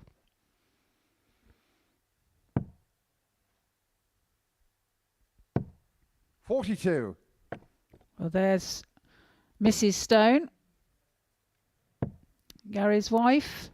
Angie. 96. It's a personal joke. It's great to have your partner support you as well at the event, or just having people in the crowd screaming your name. It does get lonely when the darts don't go into the treble on the stage. Yeah, it's a lonely place up there. It's not a team event. It's only you can put it right. And there's happy birthday there to Mrs. Morris, Tommy's wife. 10 points to think who the player was behind the card. 100. Gary Carr, 105.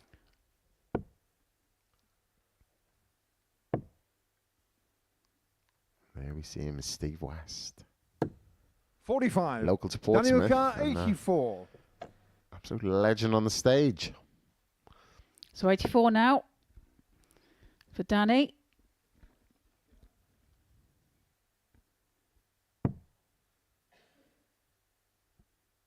Bullseye, and he finds it. Danny Ayres takes a 3-1 lead in this match. They take Danny to throw first. And that was a breaker throw, so advantage is well up here for Danny Ayres.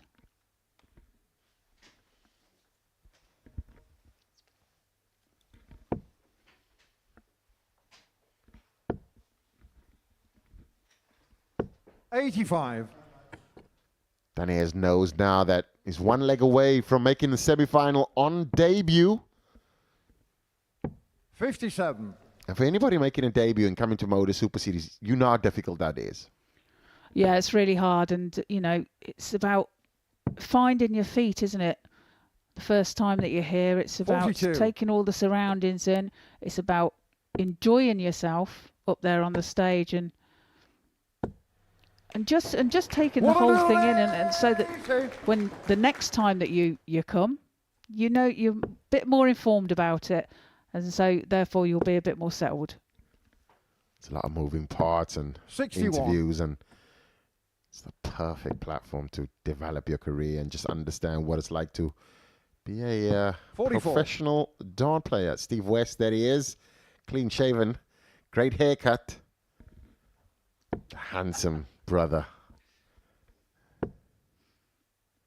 Steve West. 41. Great to see him back. Also had a operation on his hip and now walking solid and playing better as well.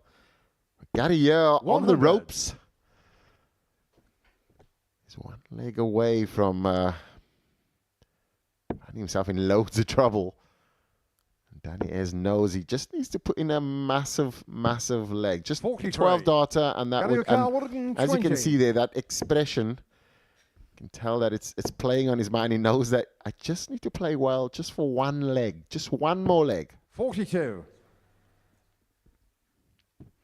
Yeah, it would be interesting to know if they do know the permutations of it all. Some players would prefer not to. Others will want to know exactly what they need to do. 78. So 78 now for Gary, 20 for Tops.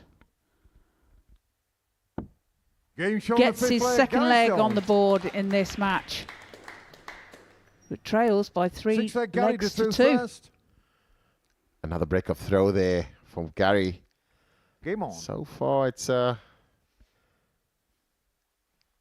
been the same kind of game for Danny Ayres and Jeff Smith. There was 2 breaks of throw in the middle of the game. 91. 91 again, 51 used. Strategy of 3-3-1. Informed by Andy McCardle. He explained that strategy to me, and never again will I go for 57 on a break.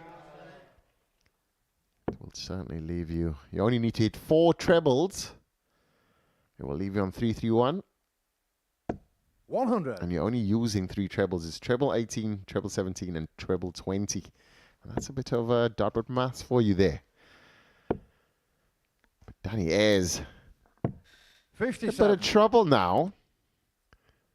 Because this will certainly give Stone an opportunity to go to a last leg decider. And the momentum certainly with Stone here.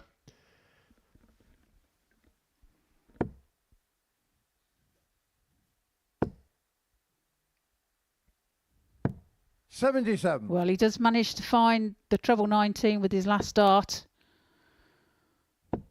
Gary here. $85.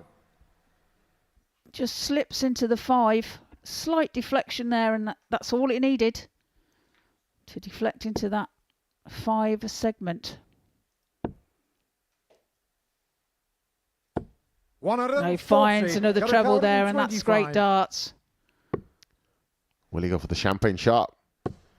Oh, he did go for the champagne shot, but the cork was popped already. The champagne was stale.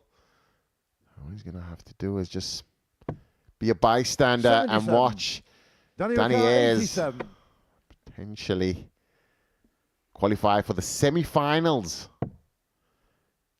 Might be on the bullseye as well. Oh, he pulls it. Gary O'Carr, 48. The bullseye meant a lot. Gary Stone now. Double tops needed.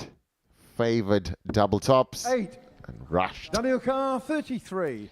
Well, this could be it. 33 is required by Danny.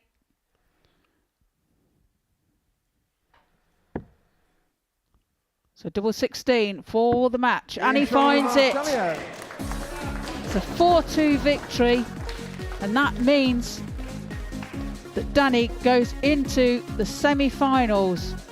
A 87.871 average there for Danny and an 85.66 for Gary. 1 ton apiece, 50% for Gary on the checkout shots, and 66% for Danny. Coming up next is James Hubbard and Tommy Morris.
Welcome back to the Modus Super Series, where this is what we've seen so far on finals night. Jeff Smith with a 4-3 victory over Danny Ayres in the opening match. James Hubbard then getting a 4-2 victory against David Evans. But Ayres winning 4-2 against Gary Stone means that the debutant is through, and Stone and Smith are going to fight it out for the other qualification spot in that group. Coming next, James Hubbard back on the Oki win, and he's through, and he is taking on Tommy Morris, who is in action for the first time this evening. And I had a little chat with him before play got underway. Tommy, back here at a Saturday night of the Super Series. I know it's something that you've been determined to win. What's the approach tonight to try and make sure you're the one lifting the trophy? Just not really try so hard, really. I mean, I've been here, I think it's like 5th or 6th time now to Saturday. So I've done well getting here. And like I say, it's a great standard. So to get here again, I must be doing something right. You've said in the past, you touched on it there, about maybe trying too hard. Has it been because it's been such a desire to win one that maybe on a Saturday you can turn up and just push that a little bit too much? Yeah, I try and tend to put too much passion in when I'm playing the first game. Every time I've been here on a Saturday, I try and just need to relax a lot more. I push myself too much. And I know what I've got to do. It's just a matter of time. It's just going to happen at the right time. And you've played some really good stuff on that stage this week, pretty dominant in qualifying. It was you and Danny, and then everybody else kind of weren't really near you. So how much confidence did it give you to have progressed to finals night so easily? Well, I mean, I'm in good form at the minute. I'm playing great outside of this. On a Monday night, I'm playing great as well, the local stuff. So just got to do my thing, really, relax and just let the darts do the talking and just get in the zone. You told us after you qualified that it was your wife's birthday today. Is she going to be enjoying Yeah, she's here. Yeah, she's a bit upset about coming to darts. There's no romantic meal tonight, but I'm sure I'll try and entertain her somehow. Well, if £5,000 goes in your pocket, there might be a nice present on the way. Well, there's already a holiday booked at the end of next month, so maybe that can go towards that. Well, look, go and enjoy it. Thanks for talking to us, and good Cheers. luck. Thanks, Chris.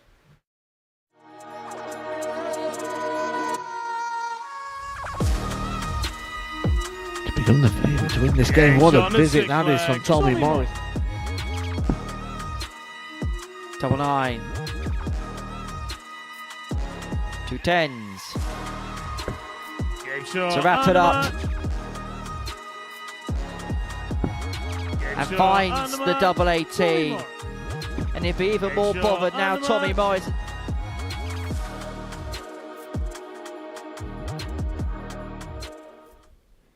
Yeah, Tommy Morris gunning for victory on a finals night of the Modus Super Series, live and free on Pluto TV. And we have seen some really good performances this week from Morris. Got through Group C very, very comfortably indeed, losing just a couple of matches along the way. But he's taking on James Hubbard here, who will be massively boosted by that brilliant victory against David Evans. Hubbard, the 32-year-old, at a finals night for the first time, looking to kind of reignite his career, having been World Youth Champion over a decade ago. Tommy Morris is looking to finally crack a Saturday night, having been here 7 times before, but never having lifted the trophy yet. James Hubbard, having won his first match, is through if he wins here. Tommy Morris can go through if he wins 4-0. And if Hubbard wins, of course, it means that Morris versus David Evans would be a straight shootout. The knockouts would start early in that instance. So let's get the action back underway. I'll hand you over to Trina Gulliver, who's alongside Devon Peterson. Game on. Thanks, Chris. And yes, if you only joining us now, welcome. Where have you been? James Hubbard shocked David Evans in the first game. Played fantastically well. 134.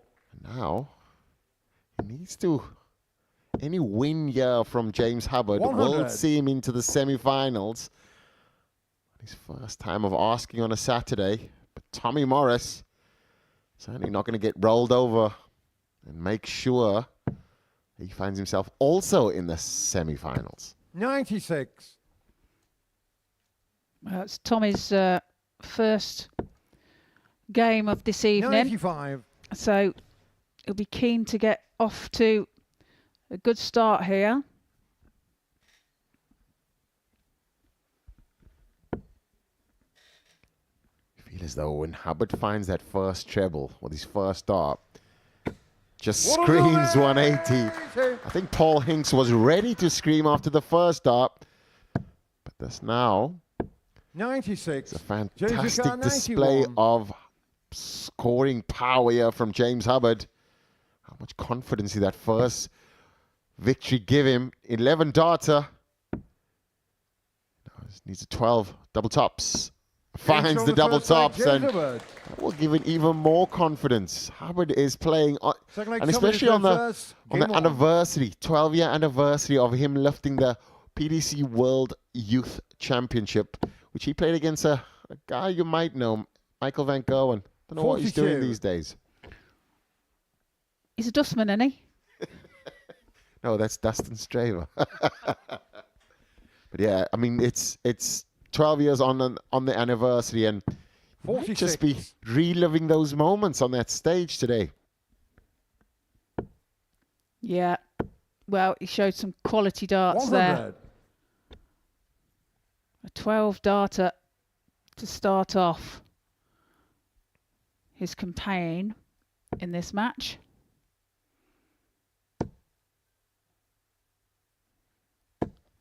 So Tommy here has really got to get off the mark. 47.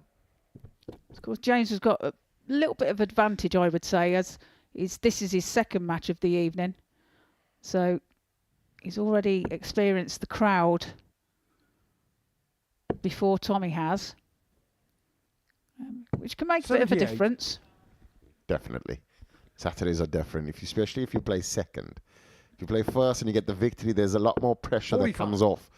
If you're coming into the game and you're playing second like Tommy is against James, it's a bit more pressure because there's a game gone already in the block and you're kind of playing catch-up when you're not actually, because it's your first game, but it would feel like that. And James Hubbard here in some kind of mood. Tommy Morris 59. Wants to put the icing on the cake, considering there's a birthday celebration within the Modus household. So if he's in attendance, best seat in the house, beats any expensive restaurant. 137. What you're seeing now is a Hubbard scoring masterclass. James Yukar 40. Yep. So tops now then for James to take a 2-0 lead. And he finds it with his first start. That's 2 out of 3 for James Game on. in this encounter. Averages currently at the moment, James Hubbard 107 plus, and Tommy a 76. So it really does show the quality that James Hubbard is producing 45. this evening.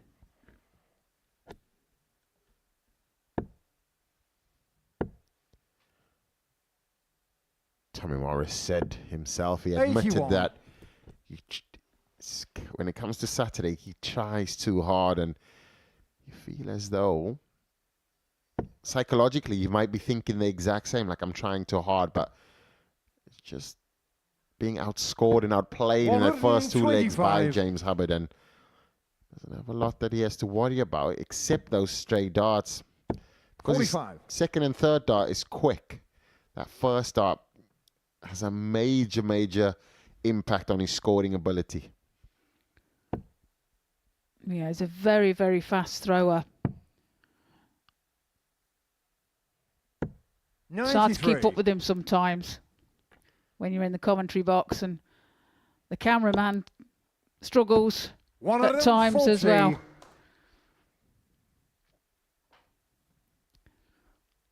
And the spotters tend to struggle as well. 140. What a 140 there, and Hubbard still ranging in the 105. Tommy nowhere close, just rushing to 42. It's hard to say that Tommy's rushing, but just looks like he's not finding his balance, not centered. Dozen darts thrown, and on a finish, he's going to just set it up, Trina, and Tommy Modus not anywhere close. So looking at a 3-0 lead, yeah. Yeah, strong position for James Tommy 60. really can't find James anything O'Connor, at the 40. moment. So a chance now then for James to take that 3-0 lead. Double 10 then. Finds it with his second dart. And does indeed take a 3-0 lead. Averaging 100 plus at the moment. Really is a cracking game from James. 100. James Hubbard now one leg away from confirming. I think he's confirmed himself already in the final, the semi-finals. But I think that he would want both wins, because that would just be a tick box. 92.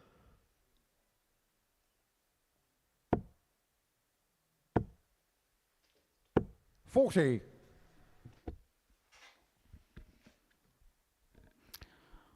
There's Mrs. Morris.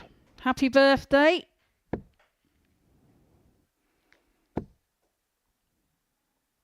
Cheering on Tommy, of course. 97. It's over the moon that she's here at the darts this evening 60. instead of going out for a meal with her husband. It's a nice little saving for him as well. Well, I'm sure he's thinking that. Packet of crisps and a fruit shoot. 140. I would rush. Okay, well, he's not rushing. So he's comfortable there for it. And 172 now needed. 55. 6 darts. Tommy Morris cannot believe. It's definitely not a Tommy Morris-esque kind of performance. But James Hubbard here, rolling back the years. You know he's going to squeeze another one in there with that. Ooh, when it bounces out, that fluency, when it comes in, 9 times out of 10 hits the target. So 92, but what kind of pressure 85. will he be under? James O'Connor, 92. Well, Tommy does leave himself a finish, but will he get a chance? Finds the treble 20. Double 16 is the target for the match. 76. Oh, you can't find Tommy it. O'Connor, 161. So, an outside chance now for Tommy. It can't be done now. So James 45. coming back James O'Connor, 16. for the double 8.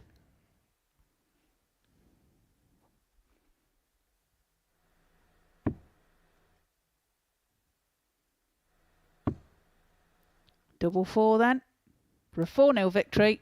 8. And he can't Tommy find O'Connor, it. 116. I wonder if the butterflies has just been fluttering ever so slightly in the James Hubbard belly. He's going to have another shot at the 60. double 4. He does James like O'Connor, double 8. 4. Especially the 3 in hand. Can almost put a mortgage on it. But it is a different circumstance, because it is the one that qualifies him for the semi-finals. Goes inside, double 2, last dart in hand. 4. Misses Tommy O'Connor, again. 56. And the James Hubbard scoring masterclass now is turning to a finishing disaster. Game shot on the Tommy fourth leg, Morris Tommy Morris. steals the game from nowhere, was nowhere on the dance floor, could not Fifth even leg change hear to the reverse. music. Game on. He's the one having the most fun up there now. That was just a hold of throw. So can James Hubbard bounce back now? Is that the motivation for Tommy Morris to get back into this game? 60. Well, he needed something, didn't he? So that could well be the trigger then to his gun. 99. And so we shall see. But James will be kicking himself there. Had a chance for a 4-0 victory. 131. It now talks about his psychological kind of maturity, if you must call it that. If it now means that when he gets another, and if he gets another opportunity, would he feel like, oh no, I don't want to miss again? They're having a lovely time in the Modus Super Series lounge. Just having a bit of a chin wag. 121. You can tell that it hasn't affected James a lot. I think that the only time we're going to see anything is when he gets to a finish.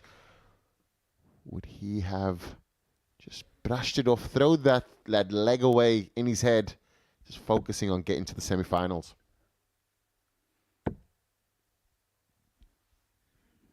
Yeah, you would hope that spell in the last leg won't affect his finishing this time.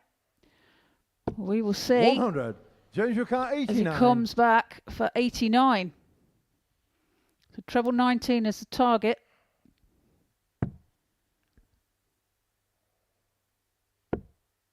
So double 5 now then for the match. And he finds it. And that is a 4-1 victory for James Hubbard, which puts him through to the semi-final. Averages there, James Hubbard 92.63. Tommy Morris 76.83. Couldn't quite get going. 100% checkout rate for Tommy, only getting the one leg, obviously. But coming up next, we have Gary Stone and Jeff Smith.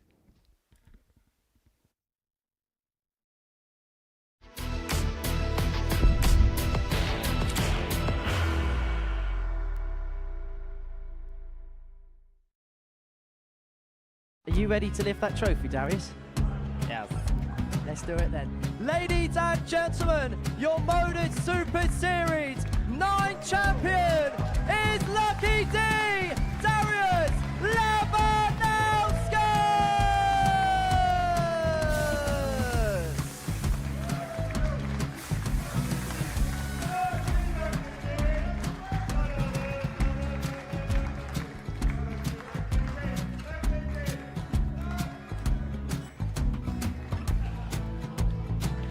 Well, what a wonderful night of darts we have seen, and we are ready. Our champion is ready, and it's trophy. So receiving the trophy, £25,000. The new Modus Super Series champion, the Terminator, Marvin Van Velzen.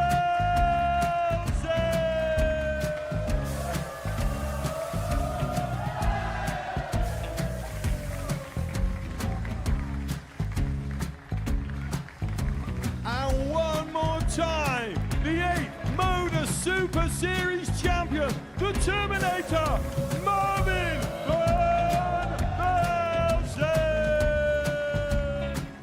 And the new Modus Super Series champion is Andreas Dirty Harrison.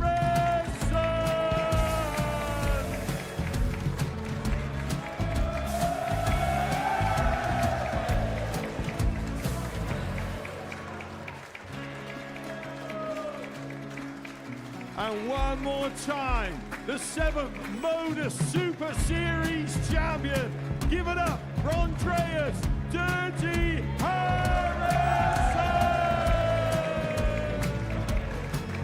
The moment we've all been waiting for. Would you please show your appreciation for your Series 6 Modus Super Series champion, Scott Taylor?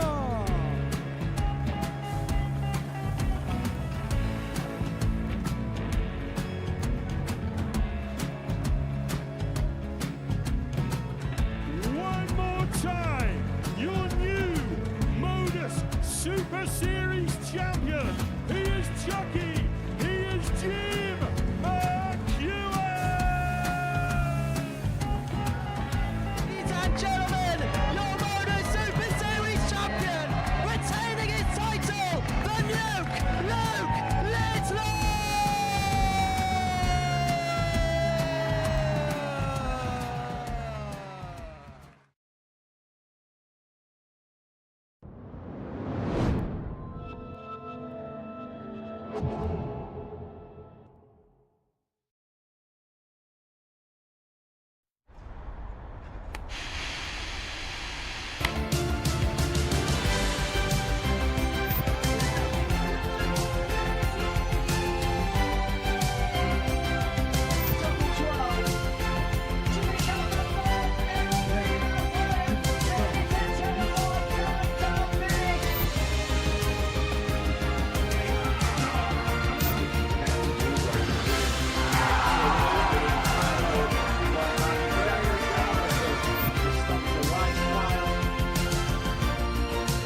3 goals.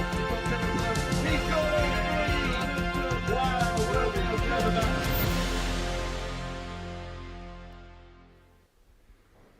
Absolutely, tonight is our 1000th show as the Modus Super Series, and what a number of highlights and landmark moments we have had. But who will be lifting the trophy come the end of this special occasion? Well, Gary Stone is under pressure here after that defeat to Danny Ayres in his first match. He now needs to beat Jeff Smith 4-0, 4-1 or 4-2 to go through. The silencer, who won his opening game, if he gets to 3 legs, he will qualify. Doesn't even need to win all 4. Ayres, of course, already through from this group. James Hubbard through, the outsider for the night, winning both of his matches in the group stage on a special occasion for him, 13 years on since that World Youth Championship success. Some stories may be being written tonight, and narrating them all are Devon Peterson and Trina Gulliver. Thanks, Chris. So, here we have Thank you, ladies and gentlemen, boys and girls. First these leg, two Gary take is to the through stage. first. Game on. Gary got it all to do.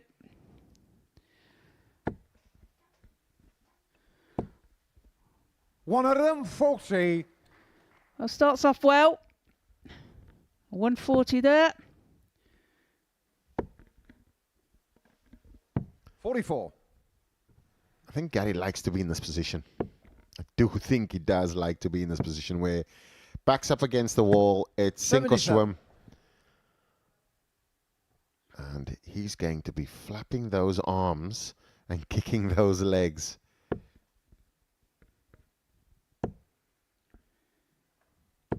One of them, 40. There is the possibility that 96. Gary might want this a little bit too much tonight as well. So we will see. It's a great 171 there from Jeff Smith. Gary Stone 43. immediately under Jeff pressure, and Smith the throw under 46. pressure now with a 146, and this could be a major movement forward. Can only leave it with some pressure now, but 60. Gary Car Chevrolet's 145. visit there just makes it slightly tough. But the 145 will definitely not go, so 100. Jeff Smith now Jeff has an Yukar, 86. opportunity to break the Gary Stone throw. We know he only needs 3 legs to qualify. Is this the first one? 35. Gary Car 45. Gary, a chance now to take this first leg. Getting shown Finds the first leg, Gary tops Stone. and does indeed take the first leg. Second leg, Jeff to throw first. Game on. Jeff now with a lucky shirt. Just double checking that it is his throw and just finding that comfortability. Missed out on an opportunity to break the throw. 136. But I love Jeff Smith's throw. Just loves his composure. 100. Not playing Mr. Nice Guy today, is he? He's not. He does look solid, doesn't he? His throw. 85. Very steady. Just 100. a starting position of pullback, and everything just stays on that same line. 60. Gary Stone now just needs to put some pressure on him. A 2 treble visit here would be fantastic. 96. And he manages 1, so brings him close. 9 dots thrown. Almost level pegging.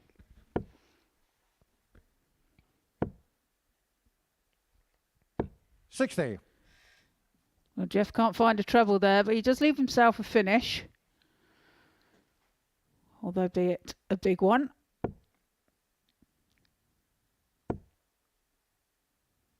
Gary looking to put some pressure on here. 95. Jeff Yukar 160. 160 now. It'll be a straight down the middle shot for Jeff. First one perfect. Second one just chasing. 100. Makes in the opposite corner, but a 110 year. The wrong start. Yeah, can't be done now. 40. Jeff, your car 60. So a chance now for Jeff to level the match here. 20 tops. Takes it with his second dart and levels the match up. One apiece. So they got it through first. Game on. Jeff Smith, such a nice guy. If you ever met Jeff Smith, if you've come across him, just his demeanor. 77.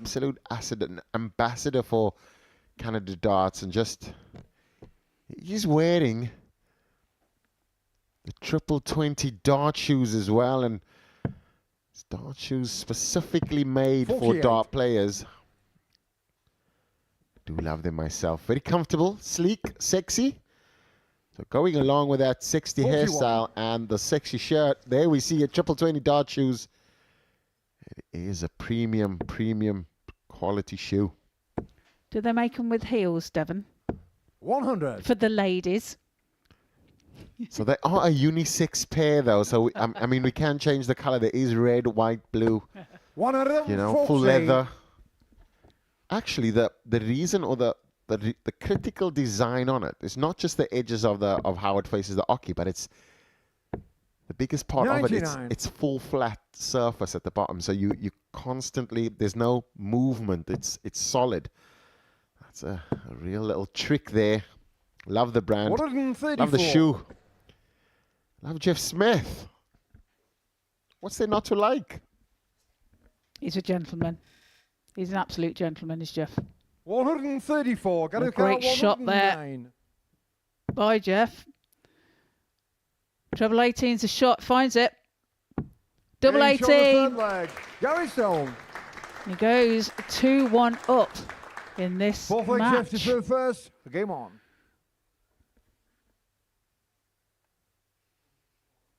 Gary Stone there with a favourable finish, but he's done that a few times now, just resetting.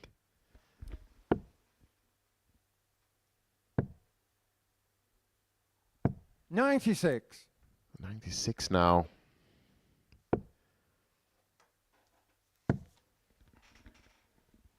Just starting 81. and just trying to find his feet, but just the positioning. Both players averaging 90 plus. 140. Jeff actually on 94 now.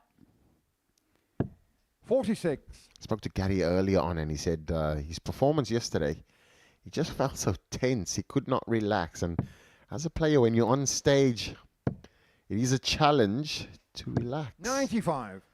What's your go-to to relax, Trina? Listen to a bit of music.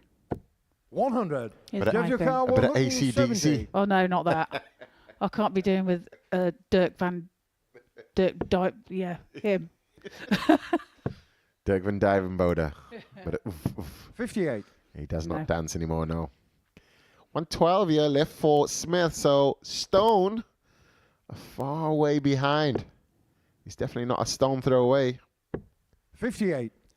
Jeff Tell Yakar, there, there's a bit of 112. a shake of the head.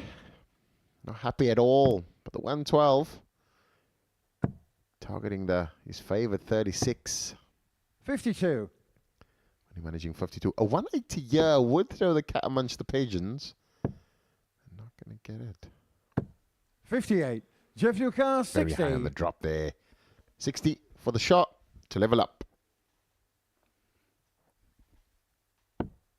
So tops then. That's a high dart. So he moves across the oki to give himself some space. But double 10 now. Game Finds shot it with his fourth leg, third dart. Jeff Smith. And levels the match at 2 apiece. Fifth leg Gary to throw first. Game on. Gary Stowe now. 60. Can't make any mistakes from here on out. Smith needs one more leg to guarantee qualification. 58. Or Stone has to go. He has to go bonkers. 2 legs on the trot. 81. And I think you might know that as well, Gina. I think that could be an added pressure. It's not just the pressure of winning, but knowing that I have to win in a certain number of legs as well. 45. Yeah, it's no easy feat. A Saturday night finals night. Every leg counts. Well, that's a great maximum there from Gary Stone. First one of this match. It's been a great match for finishing. 100. Scoring-wise, definitely. Also just very balanced. So both players will... I mean, they both know, obviously, permutations. Trust me, they do 100. look at the log when they are sitting in that player's room. When nobody's there, somebody will just sneak over quickly. I've done it a few times. You just need to know what is needed to be achieved. 98. What the game plan is. 80. Even though it's just win-win-win. So inquisitive man and Gary here with a double top. Slight shift to the right. Oh, goes for the right corner. Just misses it. Nearly hits the upright. He will be back though, as Jeff is on 200. All he can do is try and 43. pressurize the Gary shot. 20. But you feel this is Gary's leg. If you can take this double 10 out. He can't. 10. So an outside chance then for Smith. Jeff, your car 157.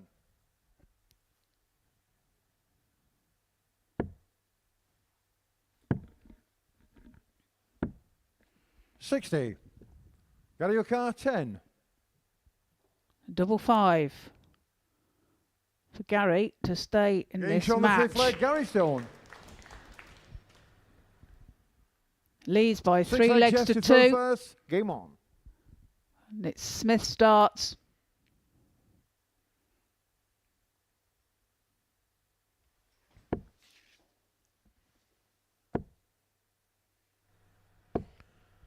$140. Great start there from Jeff Smith. 140. We know how important this leg is for both players. 100. You have Smith takes this leg. He will go through.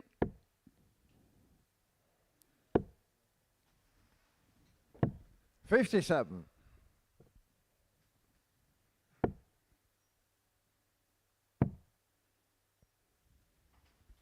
$42.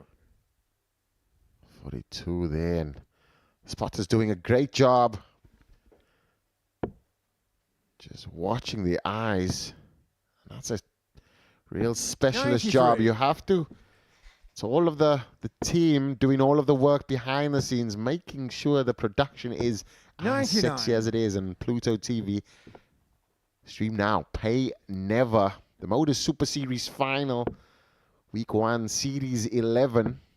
Jeff Smith now, 211 96. points, 115 points away from qualifying to the semi-finals, along with Danny Ayres. 60. Jeff, your car 115. Whoever wins this leg goes through. 59. And it would seem like Jeff Smith in pole position here. 57. Jeff, your car 56. So 56 then for Jeff. Double 18 then. Double 9. 38. He can't find it. Gary, your car 143. So a chance for Gary now to take out this 143. And this will be for the match. It was a hot day in Portsmouth today, but I don't think that's the reason why Jeff is perspiring. This would be to seal it. 127. Gary Stone missing a shot and an opportunity to get to the semi-finals. It's given Jeff Smith an opportunity now to The leg splits it. Double 4 next to his favourite. Chasing around. Double 2. Gets the double 2. Jeff Smith. Guarantees. Semi-final there, Gary to throw first. Game on. A semi-finals spot, and Jeff Smith so relaxed now 125. as they thought the game is over, but it's not. It's literally Jeff Smith qualifying. So celebrations are out, champagne's out.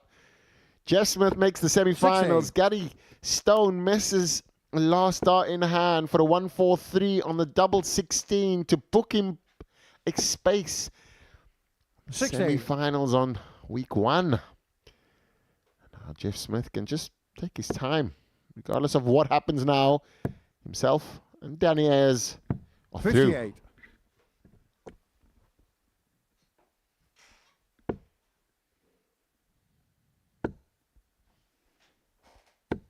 Yeah, still a leg to play for in this match.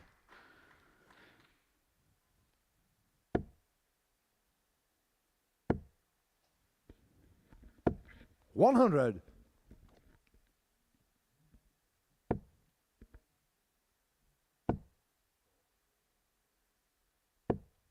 $45.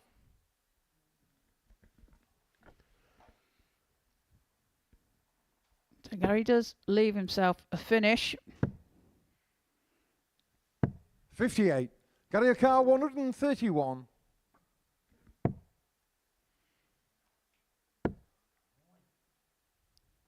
Gary just feeling like 35.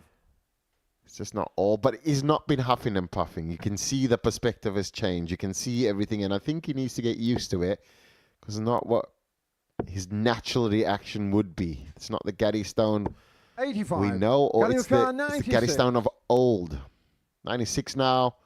You'll find the treble 20. He's going to chase again for the treble 20, and just going to go 16s. 56. Means he's got tops left. Can Jeff go for a 60 double tops? Just going to leave it handy. We do know that this is a dead rubber game. Got your car 40. Now is Jeff Smith already through?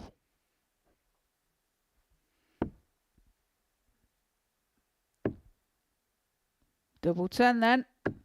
20. And he can't find it. 75. So a chance for Jeff to wrap this up.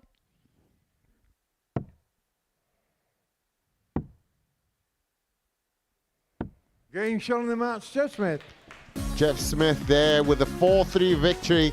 It could have been so different for Gary Stone. If he hit the 1-4-3, it would have been him in the semi-finals. But Jeff Smith booking himself a space in the semi-finals. Not the best scoring game for Jeff. 79.65 and 81.07. Next up, we will have Tommy Morris versus David Evans.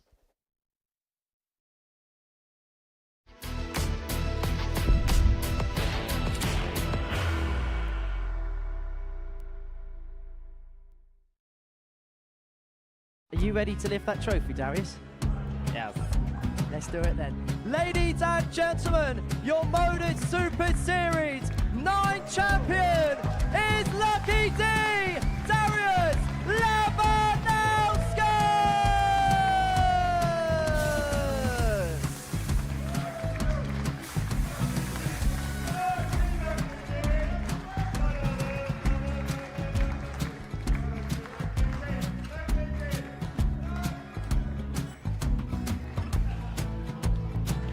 Well, what a wonderful night of darts we have seen, and we are ready. Our champion is ready, and it's trophy. So receive the trophy. £25,000. The new Modus Super Series champion, the Terminator, Marvin Van Velzen.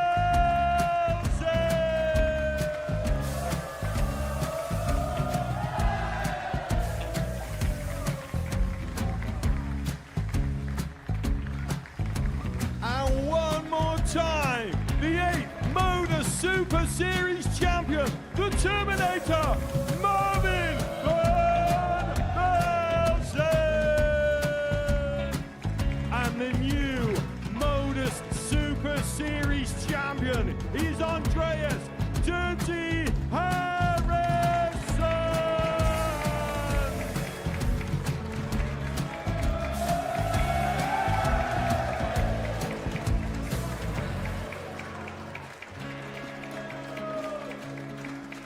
And one more time, the 7th Modus Super Series champion. Give it up for Andreas Dirty Harrison. The moment we've all been waiting for. Would you please show your appreciation for your Series 6 Modus Super Series champion, Scott Taylor?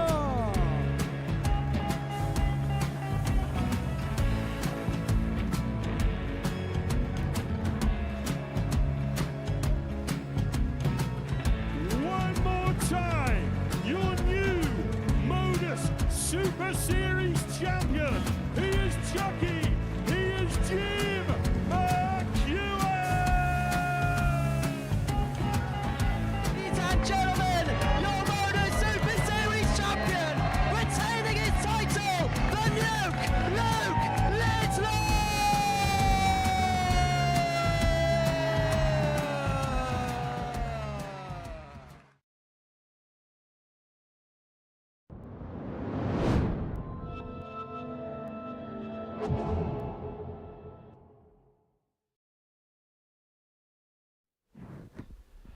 Welcome back to finals night here at the Modus Super Series, where we've just seen Jeff Smith make it through.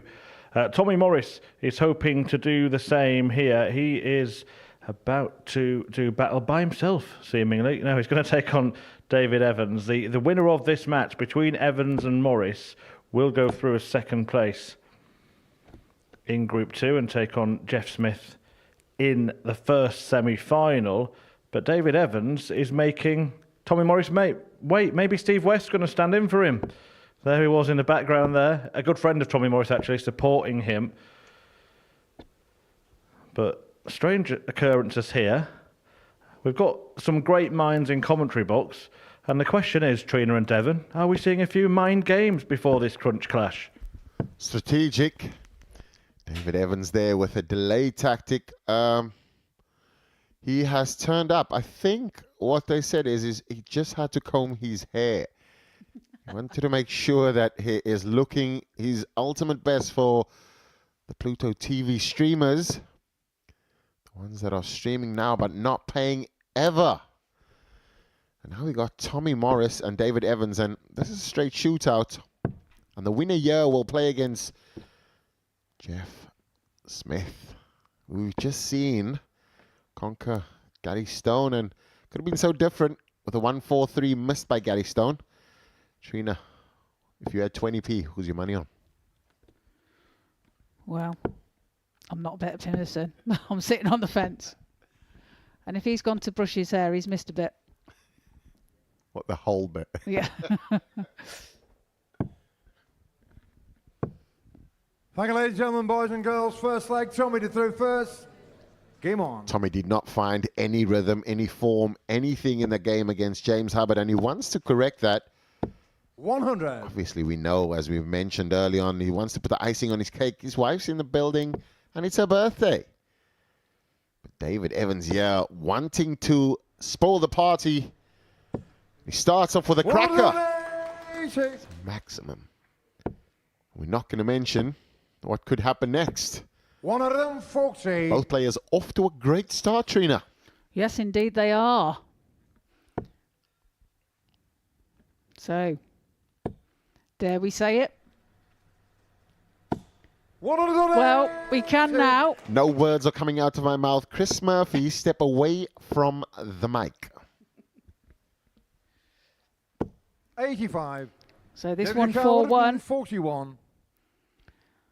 We all know what it means if he takes this out. It could have been a 9-darter. I'll blame Chris Murphy for that. David. David, what are you doing? David. 75. 85. 85 scored as the legendary Paul Hinks. But this could be a little twist in the tail here. 16. So the tops has to go. David Carr, 56. Tommy Morris. After a dozen darts thrown, tops left, but 9 darts thrown. So looking at a potential 11 darter. To open up his account. David Evans. And I think back against the wall, this could be David that is leg first. Game on. that sparks the fire. David Evans looking to stretch his lead in this one now, breaking the throw.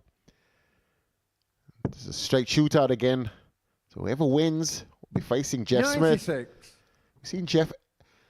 We've seen David Evans throw 120 plus change. 60. His group game.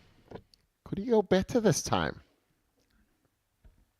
Well, he's given himself the opportunity to do so, hasn't he? But he's going to have to produce some cracking darts to repeat 60. that performance. We do see Gary Stone in the audience, still shaking his head. 66.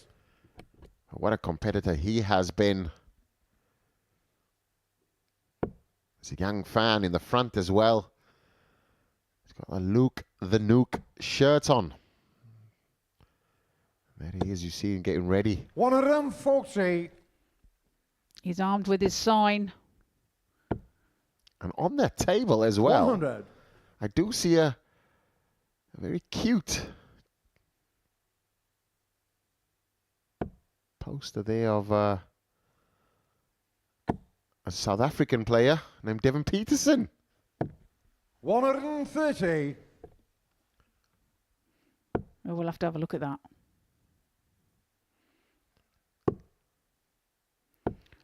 So Evans. 91. David Carr, 75. Chance at 75 for a 2-0 lead.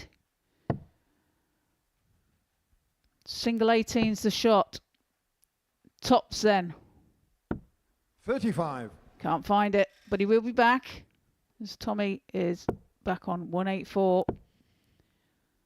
60. Time on his side. 40. Tommy Morris trying to throw the treble 20 instead of letting it come to him. David Evans attempting to throw the double 10 and letting it come into him. You can tell there's a bit of spice about his game now. Tommy to throw first. Game on. First one was come on. And the second leg was, you can feel there's a just drifting 40. away from Tommy a bit. Yeah, 17 dart leg, that one. For Evans. Currently averaging 107. 140.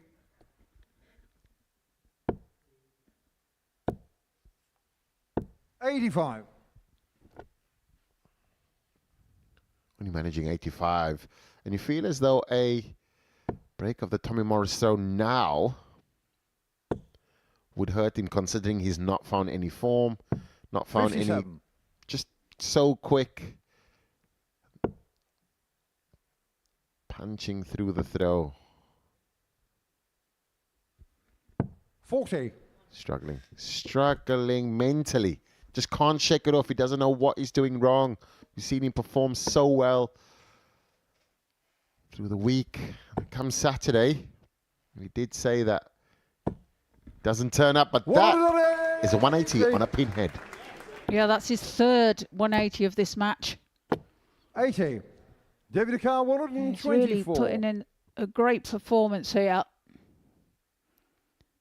Currently averaging 111.81. So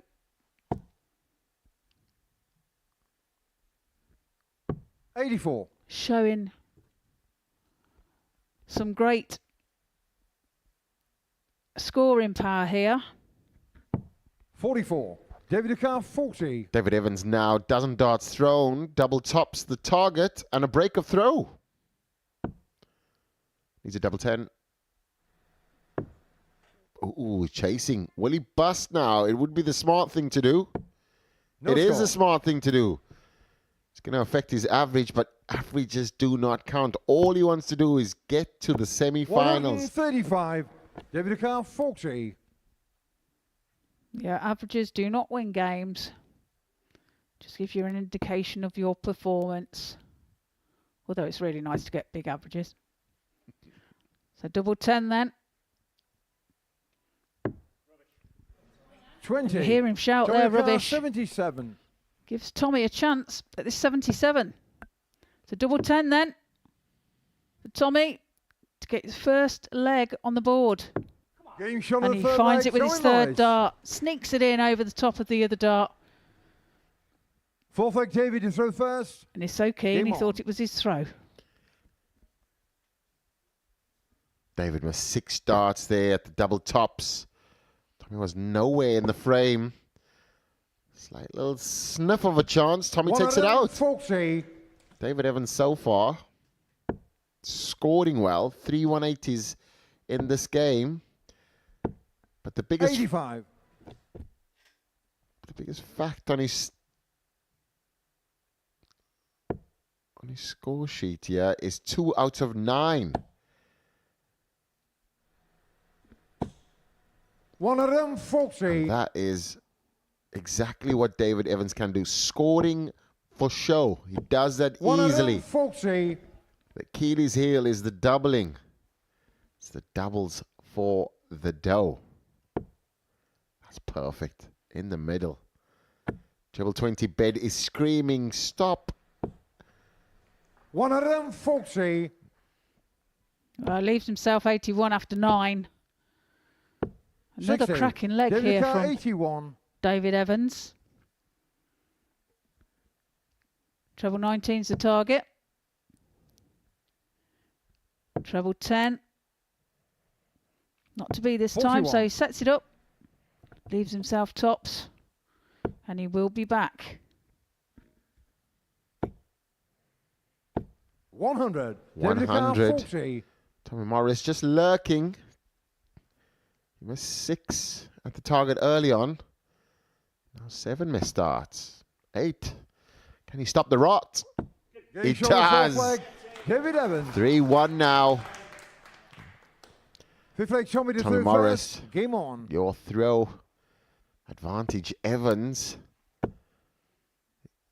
137. Tommy has to pull out the gun and just let loose. Because if he loses another leg, he is out of here. Yeah, he has to take all the remaining legs 100. in this match to go through. One more leg from Evans will see him through. 60. So Tommy's got a lot to do here.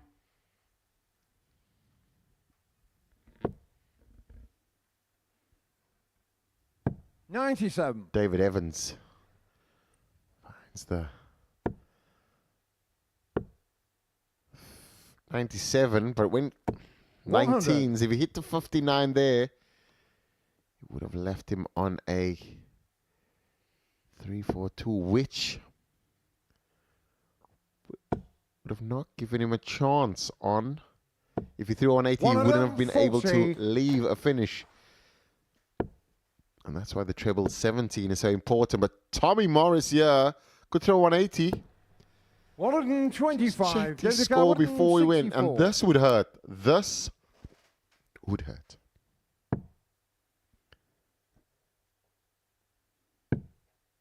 Well, just goes into the treble 3. Needed another treble 19 there. 126. But recovers well. From the car, 79. So a chance for Tommy now to take out this 79 to survive. And he misses the big 20. 39. David Carr, 38. But a Colin Lloyd there punching the board. But this to send him through to the semi-finals. He took this out for the 155. Needs double 8 now. Last dart in hand. Gets it. And that sends David Evans through to the semi-finals. along with James Hubbard, Tommy Morris, did not show all the quality he showed all week. He was a great competitor. David Evans, sigh of relief there. Great game. David Evans was really the star of the show. The checkout percentage was not great. Join us next for the knockout. We will see Jeff Smith versus David Evans.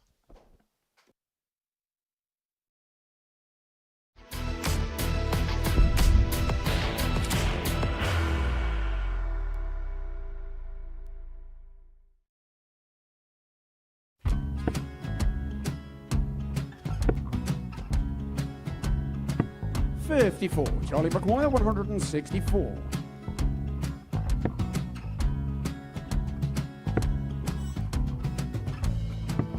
$44.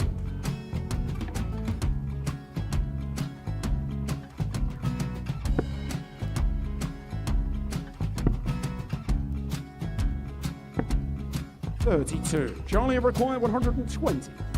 Well, 120. He's got a fair, at least 2 handfuls at this. Just needs to stay 60. there. That's a good shot.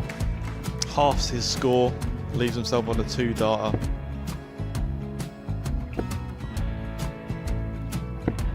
$26. Charlie Time on his required side 60.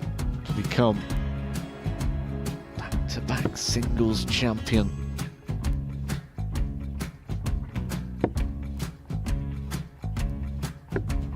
$40. Definitely a couple of nerves in those last 2 darts, but he'll be coming back. It's a moment he's been in before this situation. Standing at the back of the stage, Charlie approaching the required jockey with a 20. chance to win the title.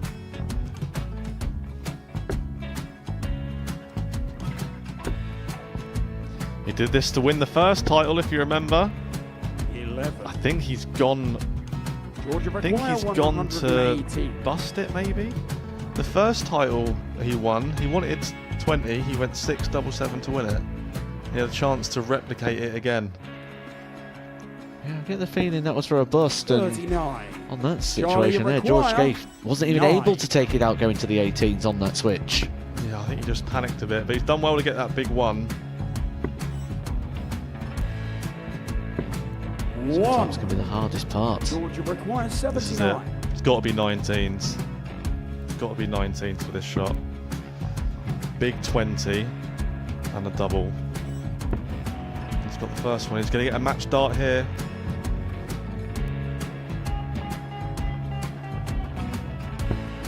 $59. Charlie Threw the entire required body into that 8. one. Just didn't want to let go of the dart.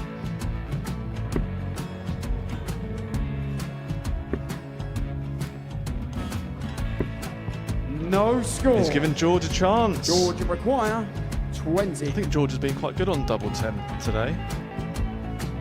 So many opportunities for Charlie Murphy. Go Couldn't get the job it. done. Got out the match. And the Red Dragon George Modus Scaife. Super Series Influencers Champion, George Scaife.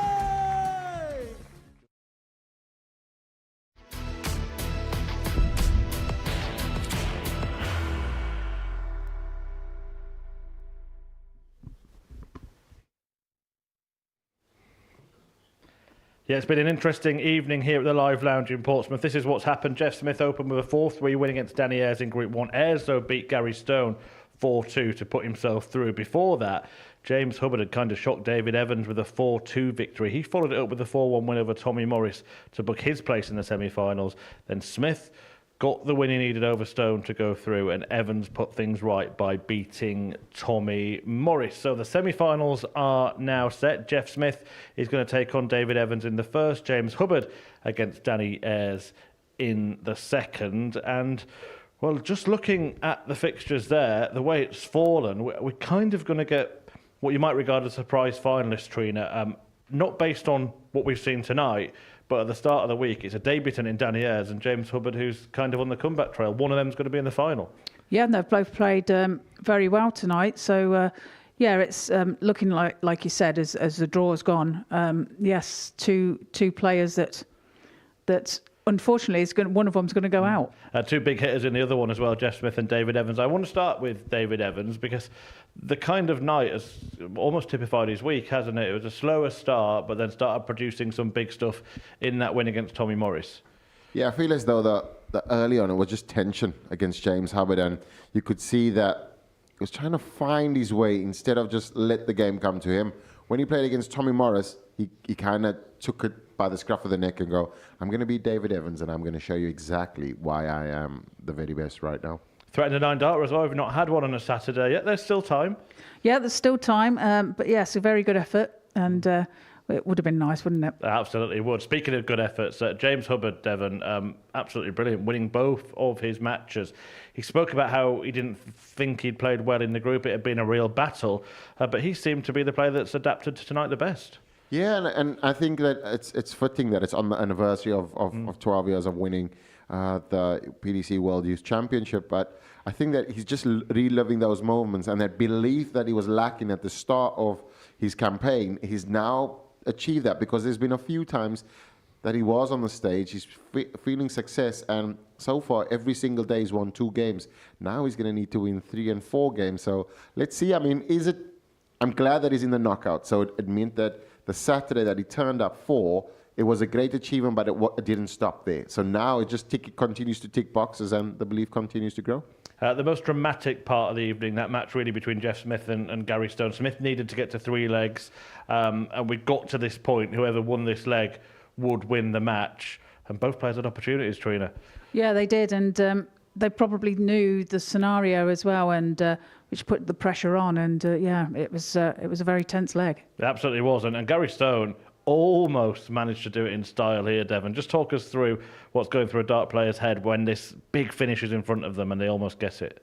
The crazy part is all you want to do is make sure that you have the shot. The first treble lands, you automatically go. The last, I would have liked him to just take a second there, because it just felt like the adrenaline was just spiraling out of control. And yeah, that 16 wasn't even anywhere close. But it's a great effort regardless. And I mean, Jeff Smith just mopped up and made sure that he got to the semi-finals. Yeah, he's had his own bad luck when he's been here in the past, Jeff Smith. So he'd be delighted to get through to the semi-finals for a second time. Has he shown enough tonight for you to think that he can go on and win it? Yeah, I think he can. Yeah, and yeah, he's played very well. He's played consistent, and but I've been impressed with James Hubbard as well tonight, and Danny Ayres as well. So you know. But yes, consistency will win the night, I think. Yeah, I'll pick up on Danny Ayres with you, Devon, because it's turning into one of the greatest debuts we've ever seen, certainly for an ADC qualifier. Yeah, correct. And I think this game against Stone, it gave me the understanding that we were speaking about all the time, is that Danny Ayres is going to come through and he's going to have a good experience of it just because of the level that he's playing at now. He said that he didn't play well in his Group C games, but now he's finding himself in the semi-final. So this is what he's used to, though. It's the knockout rounds that he is used to on the Players' Championship or the Challenge Tour. So this will be a bit more closer to home, and I think that he might shine even more than he has already. Right, quick question. Did you both enjoy the International Pairs Week last week? Yes, it was great. Dev? It was okay. I'm joking. It was lovely. I enjoyed it. Really, really enjoyed it. Well, I think maybe we should do it all again.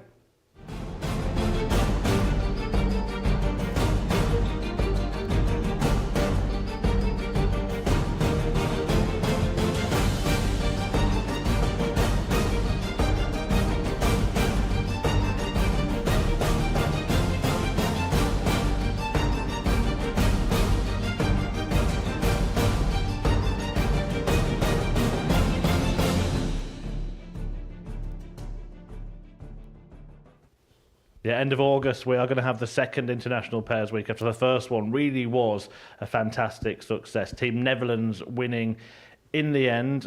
That pairs dynamic really did create a lot of drama and theatre on that stage, didn't it? Yeah, it did. And yeah, it was a tremendous Pairs weekend, week, I should say. And yeah, it's great to see it back. And we also had that historic three-way 9-dart shootout, didn't we, between 6 players on the stage? Remarkable. Yeah, and seeing Scott Campbell throw perfect, I mean, I don't think that we've ever seen a 9-dart shootout like that and guarantee a spot.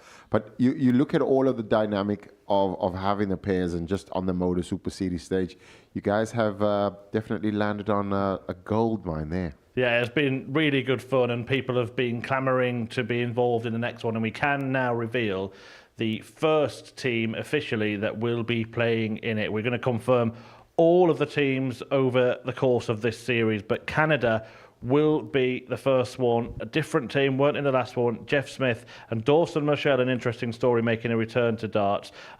Good night to announce it. Training with Jeff through to the semi-finals. It might have spoiled it if he'd gone out in the group stages a little bit. But he's going to be very happy to be part of that. And I can let you into a secret. We spoke to Jeff and sort of said, who do you want to play with? He wanted to play with Dawson Michelle.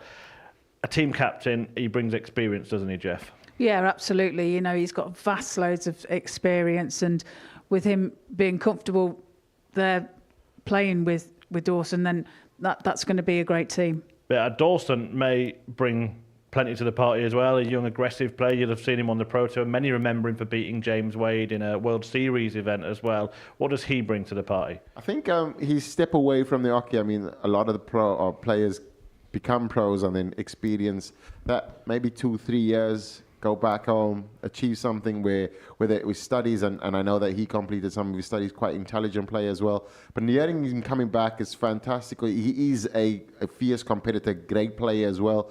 And I think that the reason why Jeff has selected him is because the way in which they gel together, and they've had some great games as well on the tour, and I think that it's going to be an asset to the international pairs. Yeah, it certainly will be. Watch out, a few new teams will be announced. One team a week we're going to announce between now and that getting underway on the 25th of August. Right then, back to tonight, and the semi-finals are about to take place here in Portsmouth. Jeff Smith in action in the first one against David Evans, James Hubbard in the second one against Danny Ayres.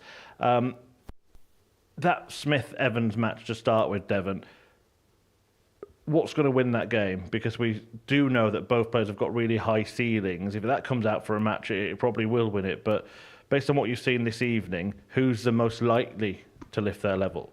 I feel as though it's David Evans. He's not played a solid. I mean, the first game wasn't great. The second game, he showed some of his performance, but there was a 6-dart miss on the tops and 10s, and yeah, it cost him a small blip, but he bounced back, and I think that he's starting to feel himself. I think that Jeff Smith would have to find himself in a way that he's not missing any of the trebles, just to put David Evans under pressure, because I feel as though that when he experiences tension, that throw capitulates completely, and Jeff Smith will need to push on that. And the second one, James Hubbard against Danny Ayres. Hubbard, the most experienced player, but maybe still trying to build his confidence, whereas Ayres doesn't really have any scar tissue, does he? No, but I think James has played exceptionally well tonight, and he's been solid, as has Danny, to be fair. And so it's going to be an interesting game, very interesting. It certainly is. Right, without further ado, let's get the action back underway. It's time for the first semi-final.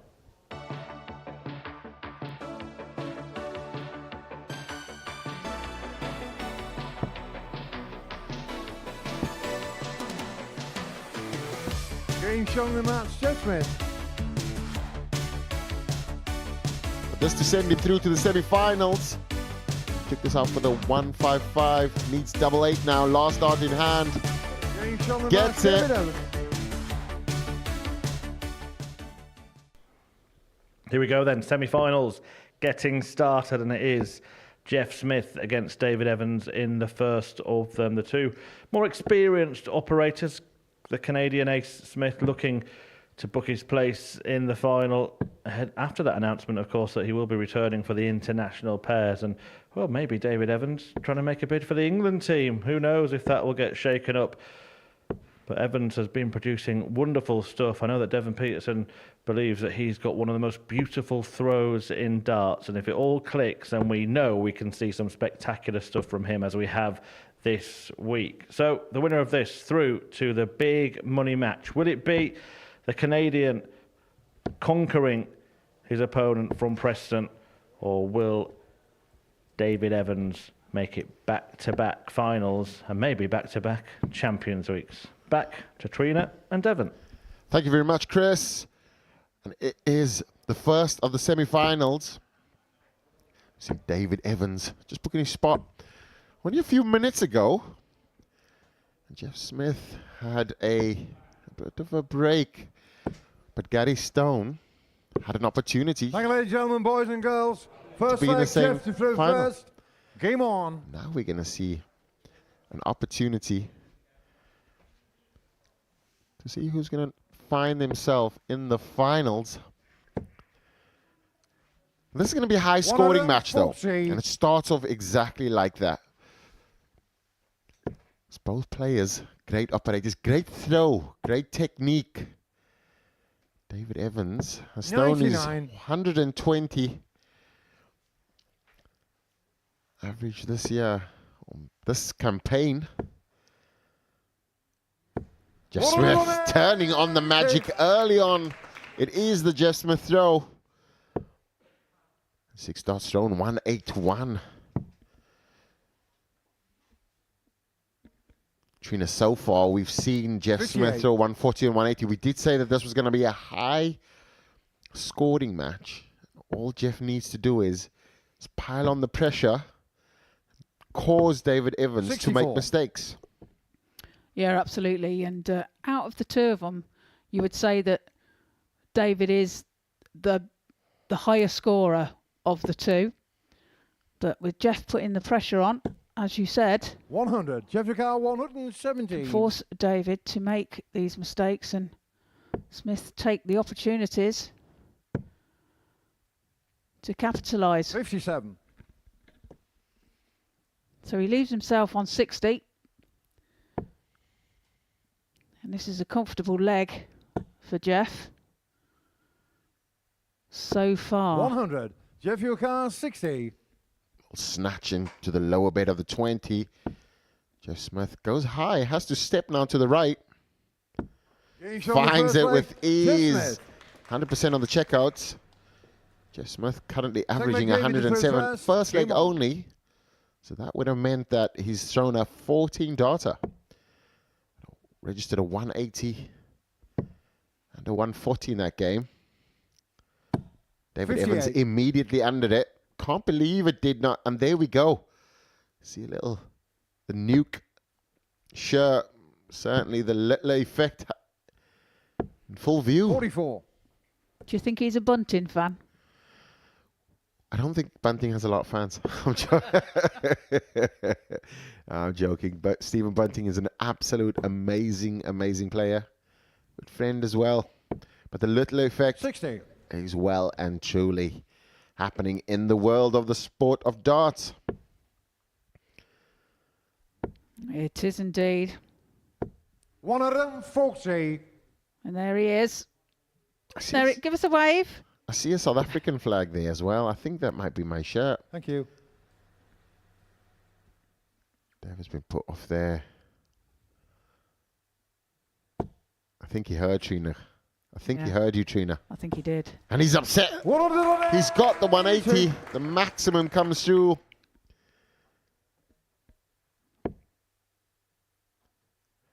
That was the 180th 180 of the week. So I've counted as we have our abacus at the back. I'm quite impressed that you've managed to count them all through the week, Devon.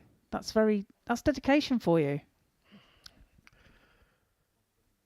I do love darts. I do love 180s. And I do love counting. David just looking 43 to see his best way forward in this leg. And that's what we did say. A bit of pressure on the David Evans throw. David Car 160. As good as the throw is, just a bit of pressure, then he finds that low dart. Just means that the pullback is slightly shorter. There's a tension that goes through the arm. Doesn't get the fingers off the dart quick enough. An 80 here to break the throw. Put Jeff in a commanding lead. Same target. Same shown the second result. leg. Jeff Smith, you can tell he is in the mood. Points down Third to the leg, Jeff, you ground. throw first. This is my game. Game on. Yeah, shake of the head by David. 87. David Evans needs to find that first dart. When he does, he's absolutely dynamite. When it drops low, you know that the tension is high in his arm. 58. That's 3 low darts. What a tash. 60.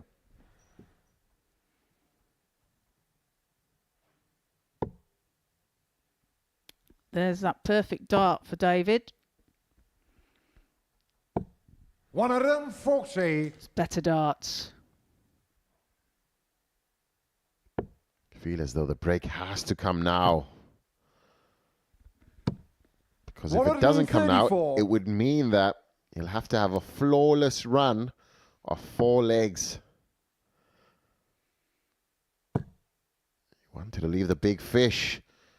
Just doing the dartboard maths correctly, and 2 treble 19s there, and a single 19 would have given him 133. That's the perfect way to go when you are on 303.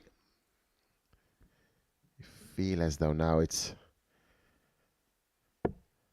got to be a 180. That is not what he needed, but a 140 will be great. 100. Jeff, your car 160. Well, so 160 now then for Smith. 2 treble 20s tops would have been the shot. Can't be done now, but does leave himself 20. So this is a must go for Evans if he wants to take this leg. Another one of them. Double 16 then. 130. And that's unlucky, but that's double 16 was car 20. a bit away from the target. So Jeff now the opportunity to take double 10, double 5, then for a 3-0 lead. 15. And he can't find it either. David car 16. That normally happens because of the tension. It's a pressureful moment. Double 8 is found. Second time of asking. David Evans missing the 146. Fourth leg, David, to throw first. Jeff Smith giving him another opportunity as he misses. A very rare miss as well on the double 10. He does like that. But he had 3 clear darts, missed 2 on double 5 as well. David Evans saving his skin there. 58. And now has to hold through and give us a level game. Yeah, Evans breaking the thrower, Smith in that leg. And like you say, 96. it's all well and good breaking the throw. If you don't hold your own throw, then it's a waste. So, but if he does manage to get this leg, it will be all 93. square going into leg 5. Perfectly poised for a 180. Chooses to go down. Didn't like the lie. Didn't like the way it was hugging the bottom wire. Didn't have any space to squeeze it in. Went for the 139 instead. 97. David Evans has to consolidate. Yeah, we see a beautiful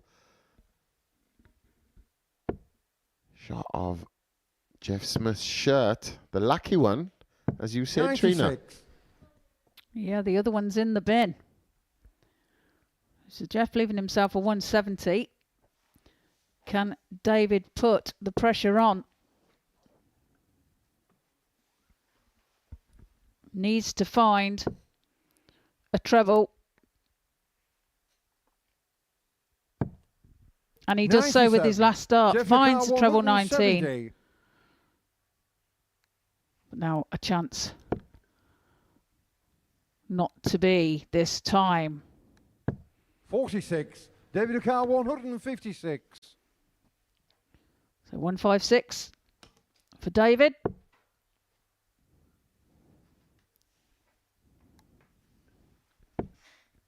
Has to shift and go over.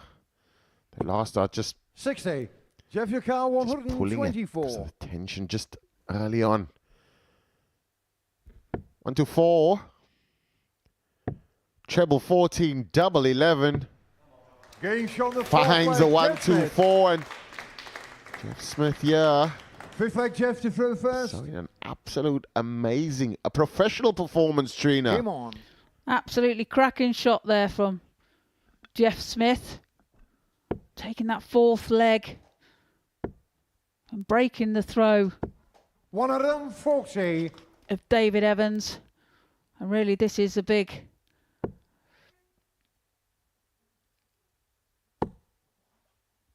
task now for Evans to come back from this 3-1 down. Pluto TV enjoyed globally. Simon Adams just sent me a message saying, "You're sounding amazing." 140. And you are looking dashing as well. Thank you, Simon. Hope you're enjoying it all the way in Cabeja, enjoying the Smith and Evans semi-finals. And you feel as though Jeff Smith here ahead of this game and certainly 1 foot in the finals already. 47. David Evans has not turned up. Yeah, he's struggling in this match. Struggling to find 57. consistency tonight.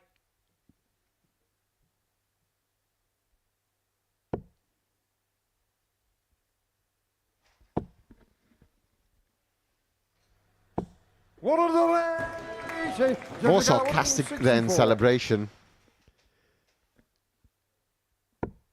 Does not get the treble 20, but I think that 180 could be 60. Could have a bigger effect on this game now. Because he's throwing nonchalantly. Just by the facial expression. 140. Jeff O'Carr, 104.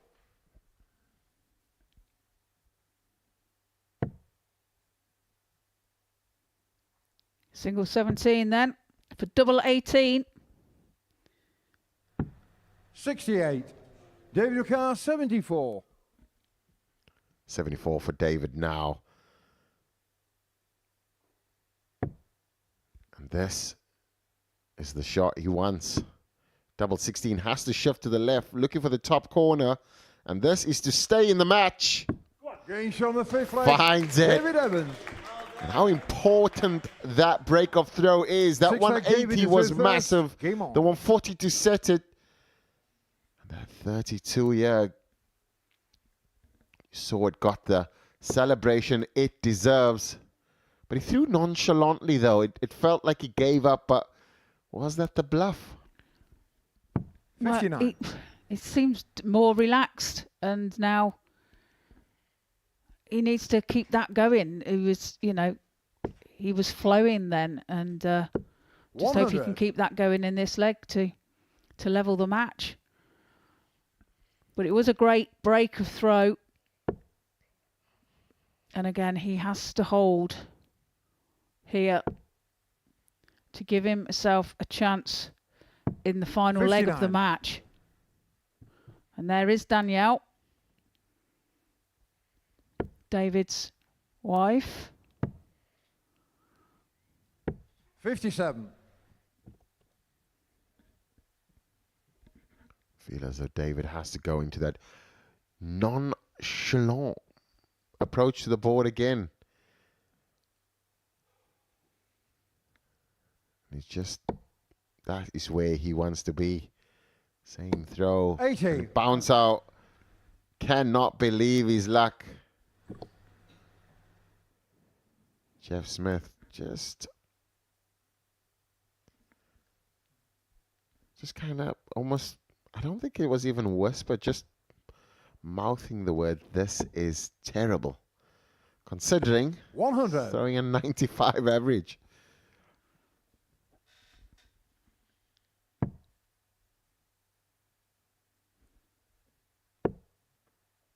Well, needed 2 treble 20s there to leave a finish. 40. However, Smith just has to find a treble. 58. He can't find a treble, so not on a finish himself.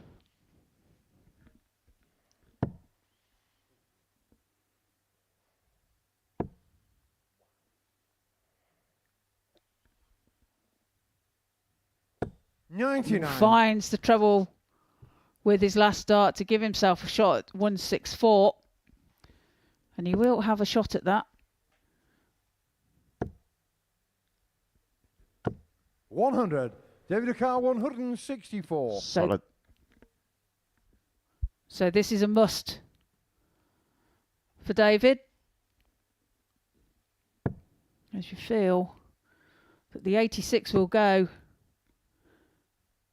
for Smith. 64. Jeff Dakar 86.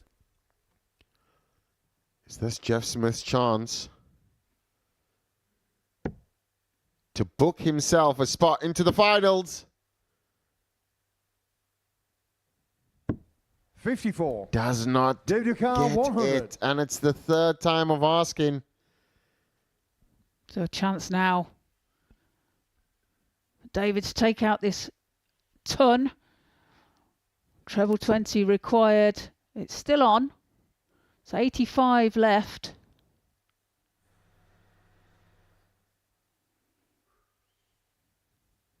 Just taking his time.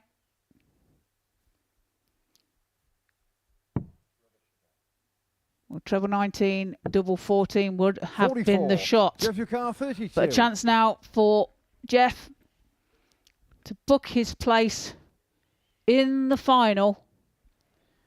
Double 16. And he takes it with his first start.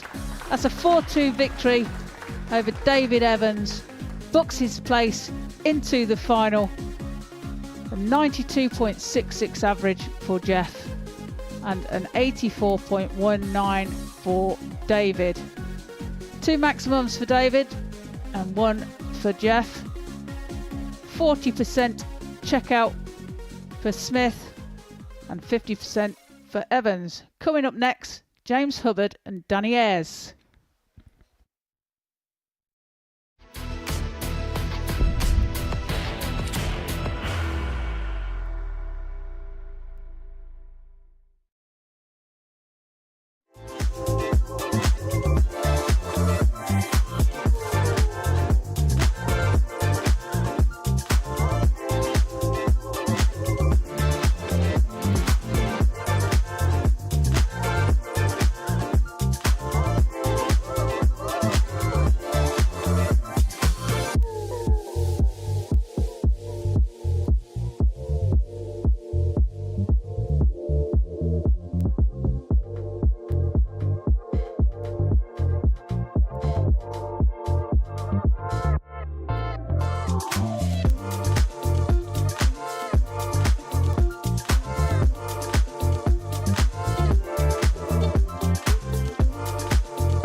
Welcome back to the Modus Super Series Darts channel on Pluto TV, where there is plenty of stuff coming your way. Straight after tonight's finals night, a tungsten talk with the Turners, Aaron and Laura, and it is absolutely hilarious, so do not turn over when this evening's action finishes. Tomorrow on the Oki with the darts referee, of course, who played at the recent Influencer event.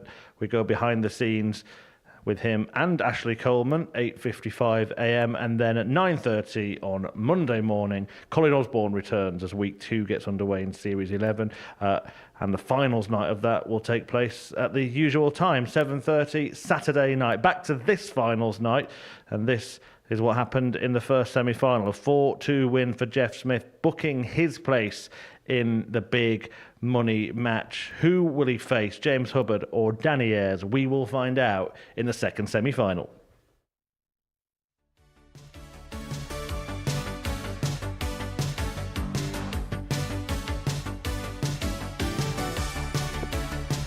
So 5-5 now then for the match. And he finds it.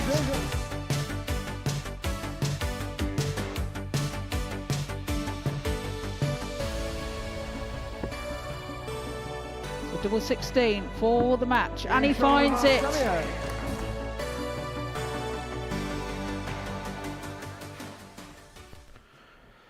Yeah, two players who will be very, very happy with what they've achieved this week, but they don't want it to stop now, do they? A brilliant debut for Danny Ayres, the ADC qualifier from Crewe. And he is looking to book his place in the final on his first ever visit to the Modus Super Series. James Hubbard, well, he's here for a third time, made it through to finals night for the first time, but he's enjoyed it, won both of his matches in the group stages, and 13 years on since that World Youth Championship success when he beat Michael van Gerwen at the O2. It may be a smaller setting, but it would be a significant achievement if he were to lift the trophy tonight. Guiding you through the action, it's our top quality commentary team of Trina Gulliver and Devon Peterson. Thank you, Chris. And we've seen in the semi-final number 1, Jeff Smith booking his space in the final of Week 1, Series 11. But Danny Ayres and James Hubbard, what a story for Danny Ayres. Debutant now having an opportunity to play for the next or the last final spot. James Hubbard, 12 years to the day, was competing in the PDC Youth World Championship. And he beat a certain Michael van Gerwen in that game. And reliving those moments today on the Modus Super Series. He goes first as he's went flawless in his round robin games this evening. 2 out of 2, beating David Evans and Tommy Morris. Now kicks off the second semi-final. With me is Trina. Trina, so far 134. James Hubbard has impressed. Yeah, very much so. I think he's been very solid and consistent tonight. 98. And, as Danny, been impressed with Danny too. So this game could really be anybody's. 125. I know him. Wherefore art thou, Father? That be him. 100. Wow, great darts there from Danny. Showing his quality of this evening. 42. Maximum from Danny Ayres. He's finding his way, feeling comfortable now. 59. Only managing a 59 there, and James Hubbard still has a slight advantage, but he has to now make up some ground. As that 180 has put Danny Ayres onto the finish. 82. Great maths Daniel there. Carl, 164. Using the board navigation and board management. Gives him on 118, but I was going to say, will Danny Ayres give him a shot? And the thing is that 89. James Hubbard's 118 is under pressure. So treble 20, the target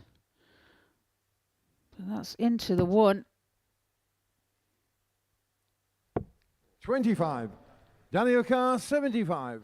Made a bit of a mess of that. So Danny, a chance at 75. So double 12 then to James take on the the first leg of Danny this Ayres. semi-final match. Danny Ayres leads Danny 1 leg goes to through 0. first. Game on. Broke the James Hubbard throw there with a 14-darter, 75 in a pop-up finish. 51-24. One 100. special 180 in that game. Just gave him an advantage, and timing is everything. James Hubbard now on the back foot 140. with a break off throw. So Danny Ayres doing the hard work. And now he's going to do, as Trina said, the easy job. Just hold your throw. 60. Well, one would like to think that it's the easy job, but we've seen time and time again that it's not. 140. I think it's the hardest thing you can do, especially when his top players, a small missed or misconversion. 77. And a bounce out there, just ricocheting off the dart itself. And this is an opportunity for James Hubbard to get the fluency and the 140.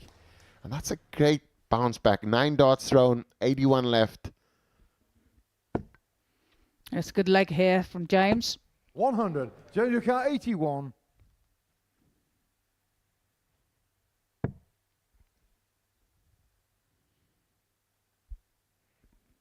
Just thinking about it. Finds a treble 12. Double 13. Found. Levels the match. Third leg James to throw first. It's broke Game on. in 14, and he returns the break with a 12. James Hubbard 2.0 on display here, reliving the glory days, but finding that form. I wonder if he still has that shirt. 12 years on.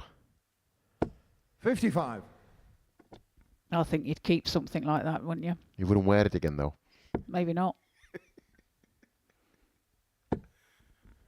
But fantastic break back 60. there, and just tells you exactly mentally where his game is at.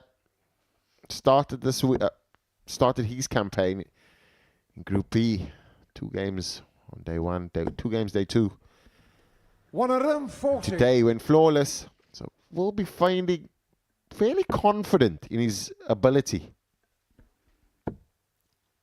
Yeah, I think he's played solid, and that just shows you what he's capable of. His first 180 of this match. 1 apiece now. 44. James O'Carr, 138. 138 needed. Wanted to go 57, 57. That bounce out will not help him. But he has 38. no worry because his scoring power in this leg itself has afforded him an opportunity here to have a slack visit. 58. It wasn't slack by his James own O'Carr, 100. accord. It was a bounce out. But now, 2 dots. 2-dot finish. Will have to be 3. Will he go top stops? No, he goes triple 20. Now he has to step just to get the big number and leave 40. Danny Ayres nowhere 60. close. So James Hubbard, if he can convert, would be a great hold of throw. Yeah, Danny really needs to find a 100. treble, James and he O'Carr, does with his 40. last dart. James now a chance to go ahead. Tops required. Double 10.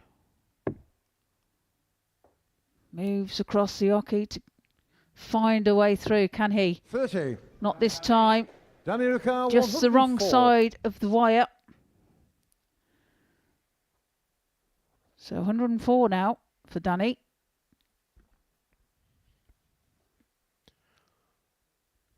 Danny taking his time, understanding how important this 104 would be Still good. 97. Double tops. He loves double tops. Game He finds double tops. Ayres. Danny Ayres, 104 finish, took his time. Fourth leg, Danny to Composure. through first. Game on. James Hubbard there, just missing 3 darts on a 40. Let's open the door again for Danny Ayres. Yeah, and a break of throw. So again, we find themselves in this situation where 57. Danny needs to hold his throw to make that break of throw count. 40. Only managing a 40 there. James Hubbard can make up some ground. And you feel as though there's going to be another one in there. 100. Oh, missed opportunity. Stays within touching distance of Danny Ayres, but this could change it all.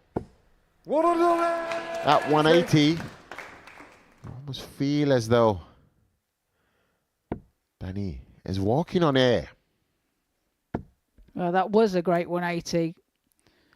All 60. very compact, tightly into that treble 20 bed.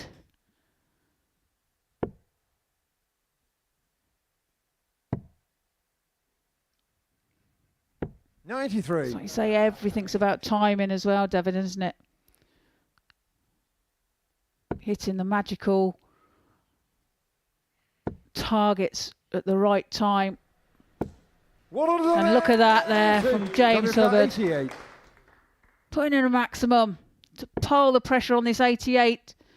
But double 14 now, and he takes it with his second dart. You feel he had to take that out there. First. Game on.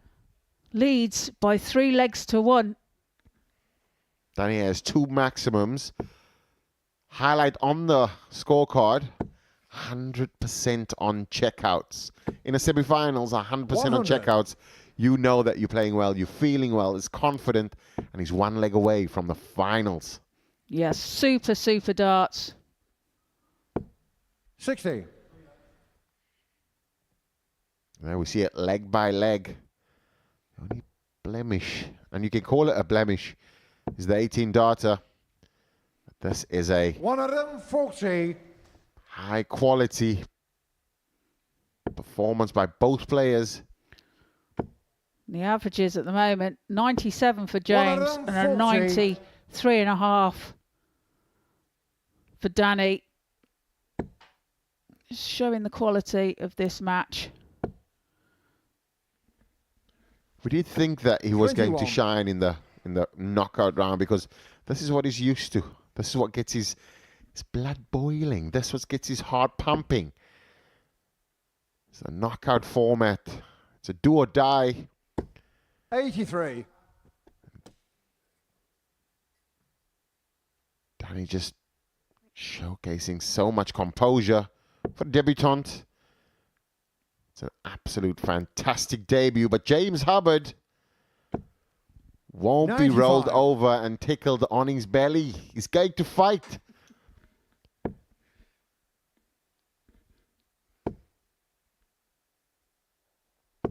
$60. James Yakar, 145. So 145 now for James. Well, it can't be done now.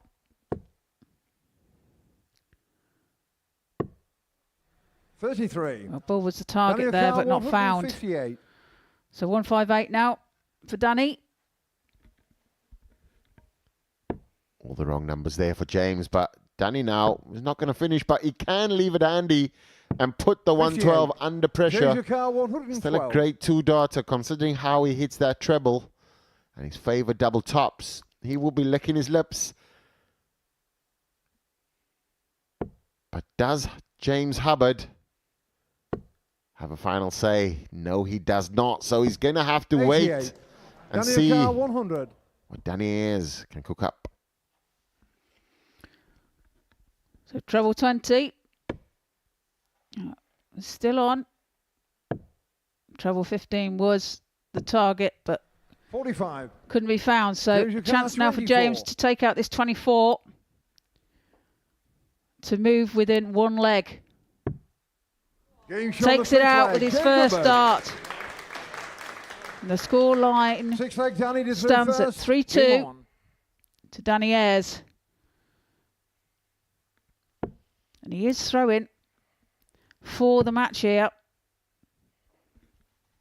96. Danny Ayres has the advantage in this game. You feel as though James Hubbard cannot have a 93. trebleless visit. And that's all he wanted, just to manage a treble in each of the turns, put the pressure back on Danny Ayres. That's his miss there on the 5. And sprayed second dart, but corrected perfectly. 2 trebles found. Brings him closer. He's going to have to drop now. 96. Still staying within the strategy. Only 32 points behind. But could that be 212 points behind? 121. Well, very nearly. Just slips into the one segment there. Right tight against the wire. Doesn't leave himself a finish. Hitting that one. 80. But you won't be too worried about that. As James back on 2-3-2. Well, that's a great shot there from Danny. Leaving himself tops.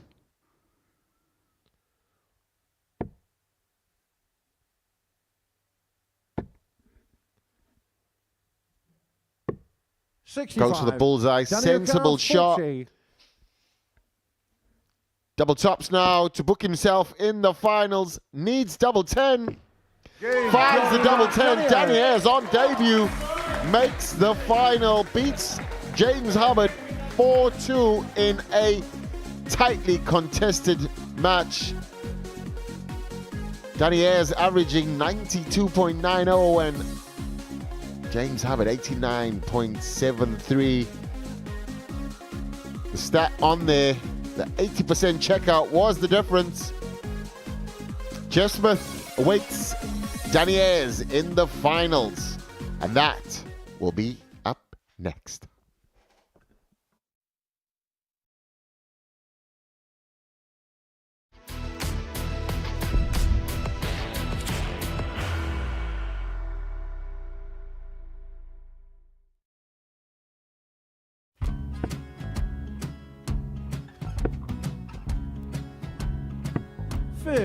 Charlie McGuire, 164.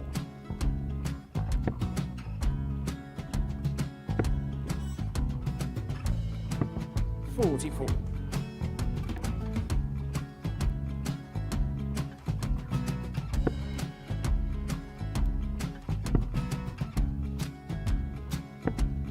32. Charlie required 120. Well, 120. He's got a fair, at least 2 handfuls of this. Just needs to stay 60. there. That's a good shot. Halves his score. Leaves himself on a 2-darter.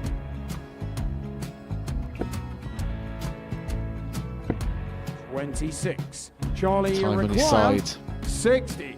to become back-to-back singles champion.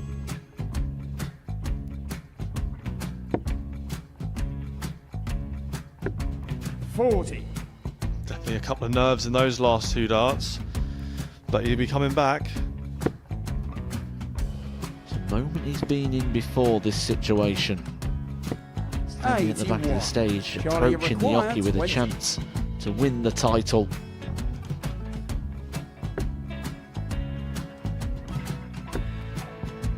He did this to win the first title, if you remember. 11. I think he's gone. Georgia I think he's gone to 180. bust it, maybe. The first title he won, he wanted 20. He went 6-7-7 to win it. He had a chance to replicate it again. Yeah, I get the feeling that was for a bust, and 39. on that situation there, George Scaife wasn't even able to take it out going to the 18s on that switch. Yeah, I think he just panicked a bit, but he's done well to get that big one. Sometimes can be the hardest part. Georgia requires This is it. 79. It's got to be 19s. It's got to be 19s for this shot. Big 20 and a double. He's got the first one. He's going to get a match dart here.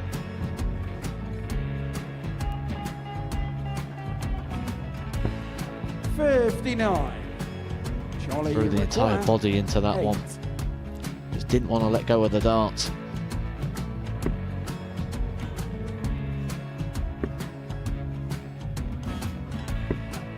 No score. He's given George a chance. Georgia require 20. I think George has been quite good on double 10 today. So many opportunities for Charlie Murphy. Go Couldn't get the job Got done. in the match!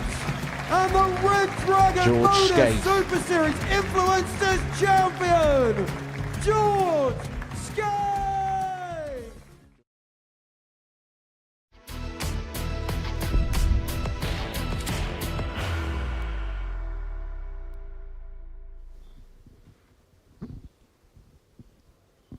Welcome back to the Modus Super Series, where we've just seen a couple of 4-2 victories in the semi-finals. Jeff Smith overcoming David Evans, and the dream debut goes on for Danny Ayres. Not the fairy tale for James Hubbard. He loses 4-2 in his semi-final on the anniversary of his World Youth Championship success. So it will be Jeff Smith against Danny Ayres in the final. Trina Gulliver is alongside me in the studio. And Trina, we mentioned at the start of the show that we've got a real variety, and this final kind of indicates that, doesn't it? The ultra-experienced Jeff Smith against a brand new debutant and a qualifier. Yeah, absolutely. And yeah, what a combination. Who'd have thought it at the beginning of the week? And fair play to Danny. You know, he's done himself real proud, and yeah, he's had a great week.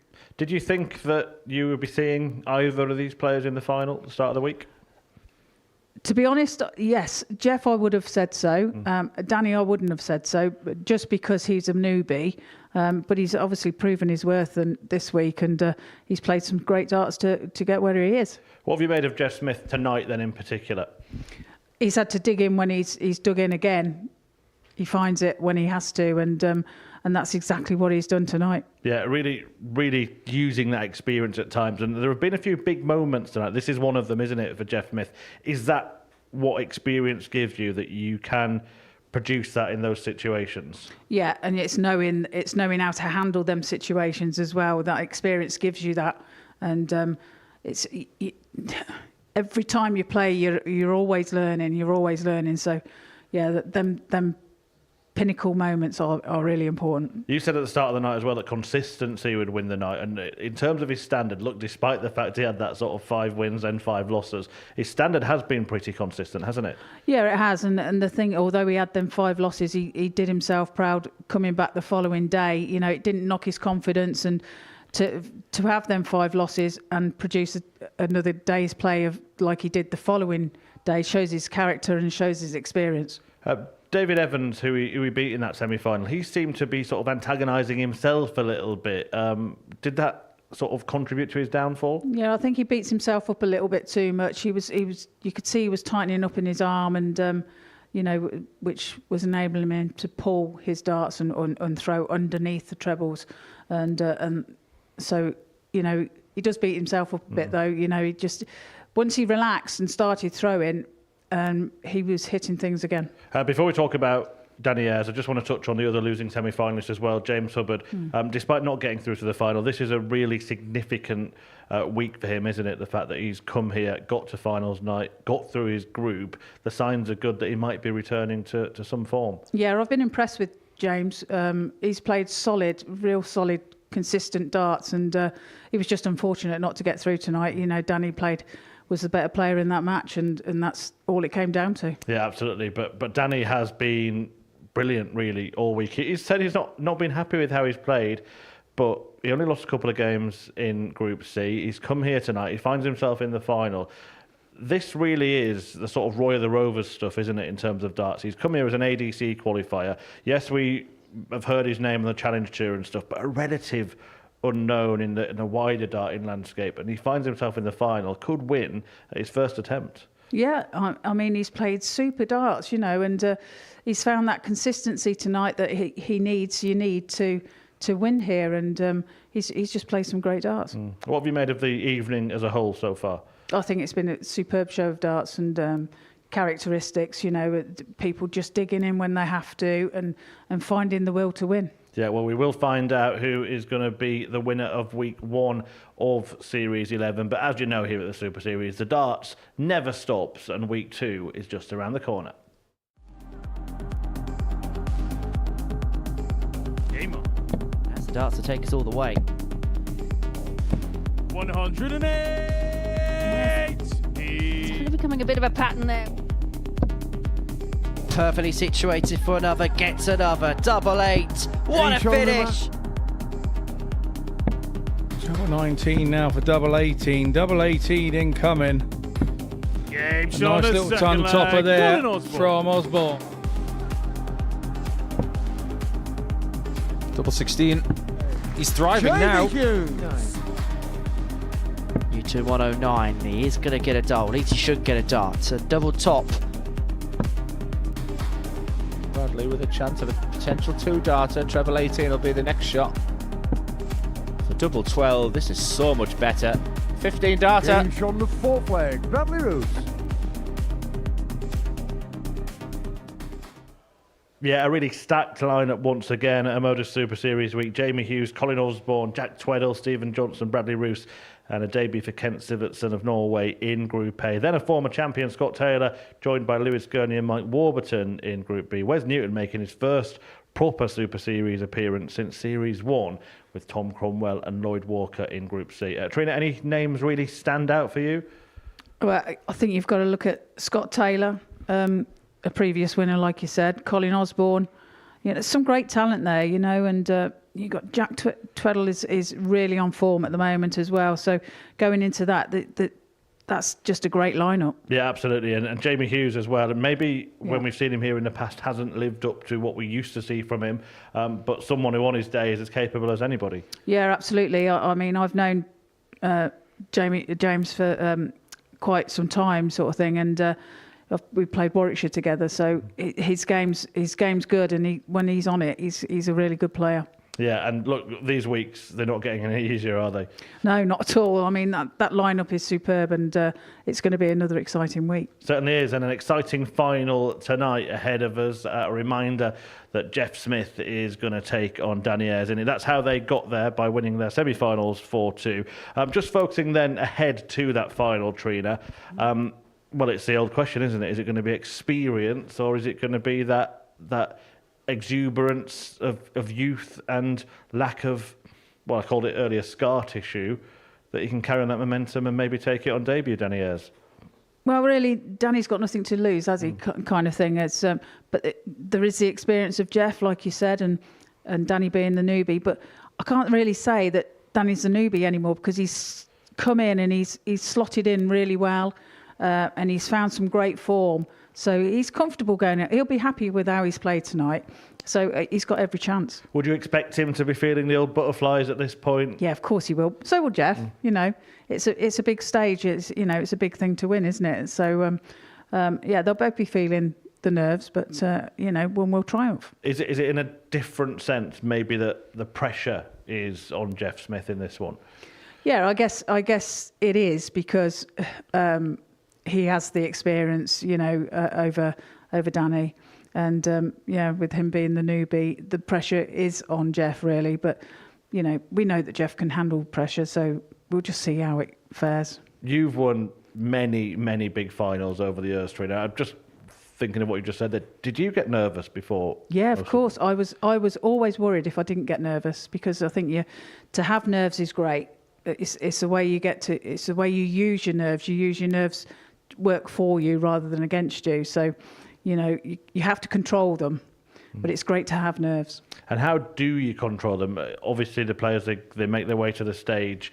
At what point do you settle in and just start focusing on the job at hand? It's hard to put into words, really. Sometimes sometimes you just can't. There's something that just doesn't click, and you're not comfortable. And but it's hard to say. But it's trying to focus and get over the line. What are you expecting from this match, and who are you expecting to get over the line? It's a hard one, isn't it? It's a tough one. It really is a tough one. I think it's going to be a great game either way, but I think it's going to be tough. I'm not saying who's going to win. I think it's Trina's on the fence. We'll let her off. We'll see how it unfolds. Jeff Smith about to take on Danny Ayres as the experienced Canadian meets a player who's embarked on a dream debut at the Super Series, the ADC qualifier, looking to conquer at the very first attempt. Let's get the final underway. Duel 16. And he takes it with his first dart.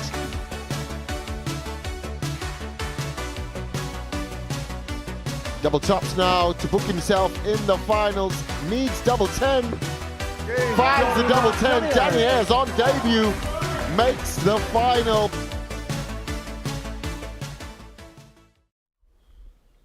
Who will be the first to get their hands on that trophy and the medal around their neck at the end of this evening? Series 11, the first week, is reaching its conclusion with this big money match. £5,000 as well, remember, to the winner, and a place at Champions Week where a further £25,000 can be won, and a place at the ADC Global Championship, of course, which was secured at the end of the previous series. That victory for Jensen Walker, he's booked himself a place there. The other qualifier for that happens to be Devon Peterson, who qualified by winning it last year. So no better man to guide you through this one. Devon is alongside Trina. Thank you, Chris. This is going to be an exciting final. Experience against the newbie, who I have to say has settled in very well this week. He'll be pleased with how he's played this evening. Danny and Jeff will be thinking, hoping his lucky shirt will help him over the line. Jeff there from Hampton, New Brunswick. And Danny from Crewe in Cheshire.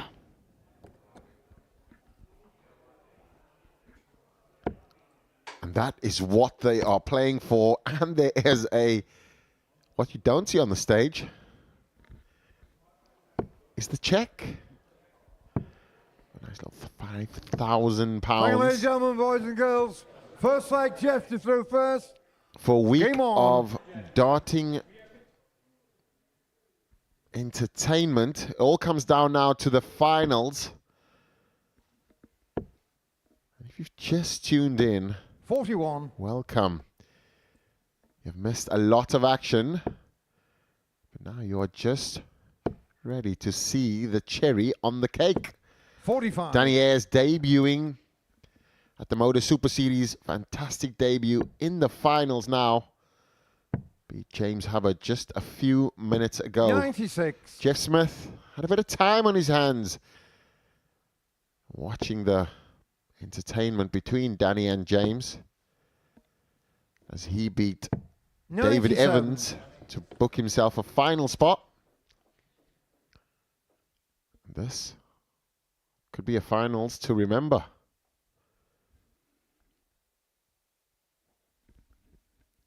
Well, Jeff just taking his time. I think it's the shirt, though. He's just feeling like the shirt is maybe not comfortable.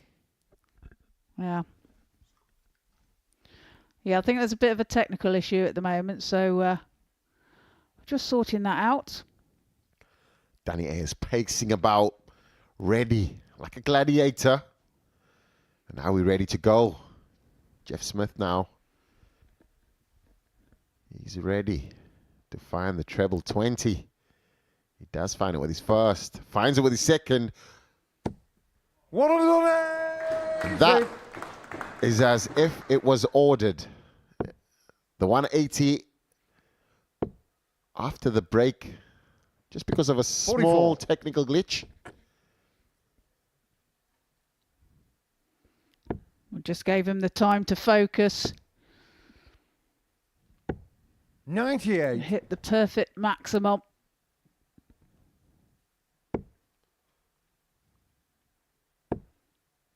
Smith on 86 after 12. 140. Jeff, look at 86. Treble 18, the target.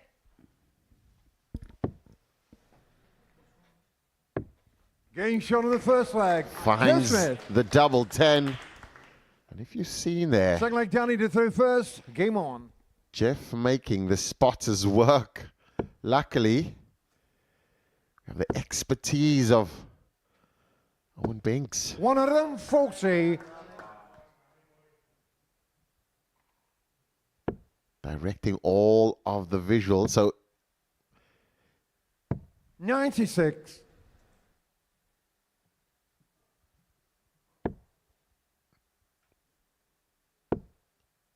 .40 from Ace to Star, and only a 96. 57. So 57, trebleless visit now. Gives Jeff Smith an opportunity, but can he capitalize? Another treble 20. 99. Chooses the 99, so certainly won't go for treble 20 as a first start option. As Danny Ayres stays 95. 95. Love his power through his throw, though.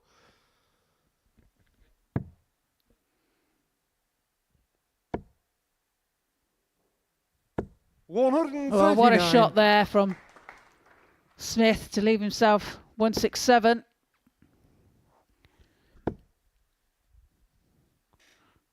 Danny just looking to find a treble, but he can't. He does leave himself a finish, however.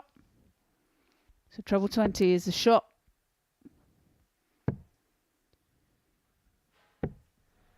$95. Daniel Carr, 150. Manages a 95 and a 150 here. Doesn't find the treble. Needed a treble to at least have a shot. Needed to be perfect on two trebles. 56. 72 now. 72. Imagine he went 36. Doesn't need it. Double 8. Double 6. Apologies. Jeff Smith. 72 there and a break of throw. Game on. Danny Ayres just recollecting his thoughts. This game has been a rapid fire. Jeff Smith averaging 103 now. 100% 60. on the checkout. Not giving Danny Ayres any shots. No, any opportunity. So you'll feel like he's in the final. 60. But he's not part of the final.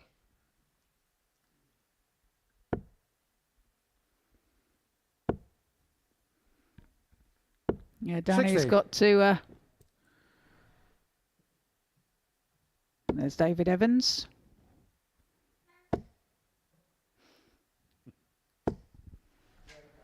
$140.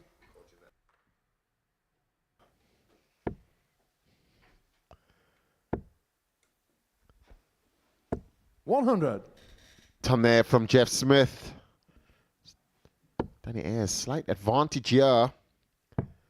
Plus this, you'll feel as though another treble there would 96. be fantastic. But now 76 the difference.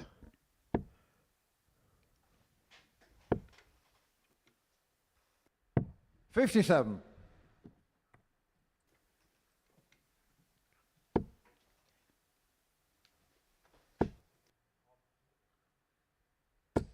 $60.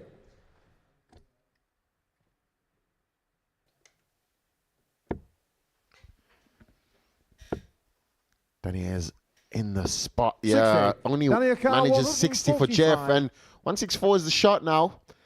I mean, 145 is the shot. Jeff only left on 164. 23 scored so far. So now he has to do some mathematics. 83. Sensible Jeff shot Carr, there. 164. Well, does well to find that treble 20. But 164 now. needed another 79. treble Daniel 17 Carr, there. 62. So a chance now for Danny on this 62. 52 left for Tops to get a leg on the board in this 42. final. And that Jeff is Yoka, probably the 85. first time we've seen him miss Tops tonight.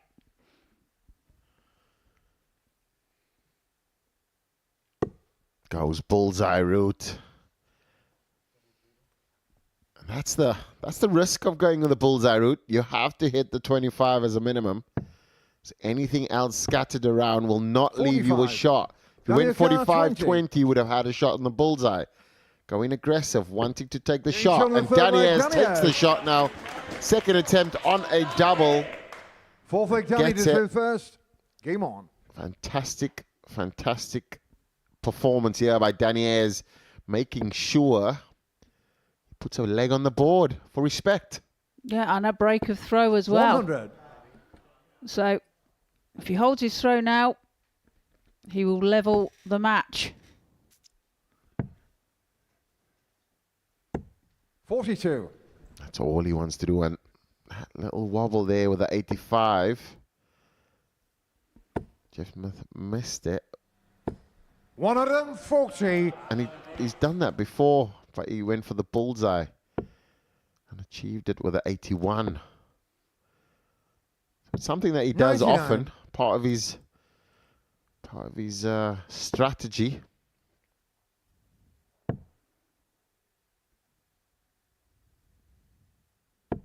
$42. Well, a bit of a loose start there from Danny. Big score here from Jeff would help massively. 78. Finds a treble with his last start. Danny's still favourite for this leg. Especially if he can find another one of 95. them.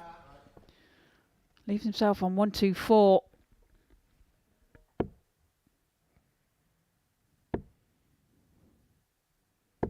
$60. Daniel Carr, 124. So Danny has got 6 starts at this. Should he need them? 84. Well, leaves Tops.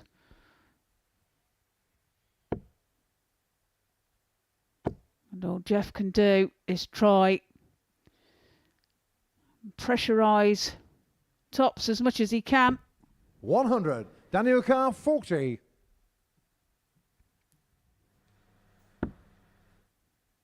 Double top. Can he find it with his third dart? He on the does. fourth leg, Daniel. Finds it with his third dart and draws the match level. Fifth leg, Jeff to throw first. Game on. That puts the game back in the balance. It's now essentially a best of 3. Jeff Smith started with a maximum. The rule is we do not say what will happen next, but can Daniels respond? He does with power scoring. Yeah, that's a great reply there. Keeps himself in contention. 97.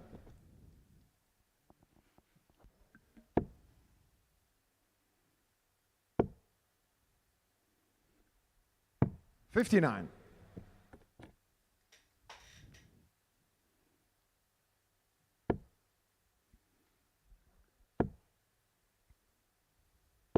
$95.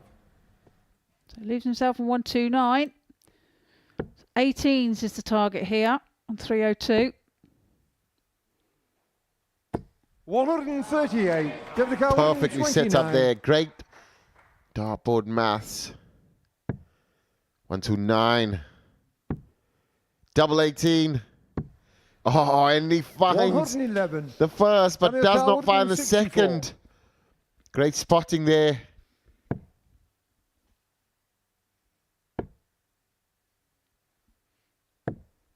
$124. Well, puts the 18. pressure on, leaves himself on top. Should he get a chance? Decides to split again, double 4 then. Game And he shot takes it with his Jeff second Smith. dart. And leads this match by 3 legs to 2. Six leg Danny to throw first. Jeff Game Smith on. with that performance there. 14 darter within one leg of traveling back to Canada with a medal around his neck and having to return for Champions Week. But does Danny 97 have something up his sleeve?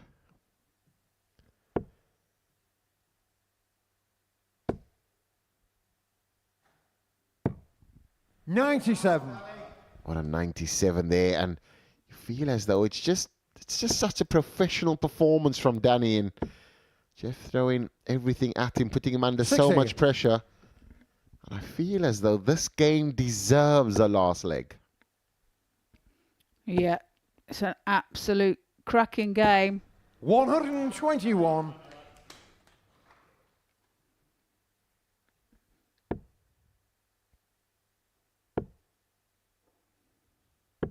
$58. And Danny looking favourite for this leg. 93. Finds a treble 18 with his last start. Leaves himself on 100. Jeff Smith now will be feeling a bit of pressure, but he understands that he has the throw in the last leg if it goes there. Danny Ayres now doesn't have to go top stops. Oh, that's the one he didn't want. Yeah, he just felt it go through his body. 40. Did not want that. He has to burn a dart now, so Jeff Smith can put him under some pressure. He won't have a clear shot. He will be changing. 171. What a shot. 60. Is that the money shot? Well, this has to go. Double 10 then to level the match. 50. And he can't Jeff find Yoka, it. 16. So a chance now for Smith to take out double 8 for the match.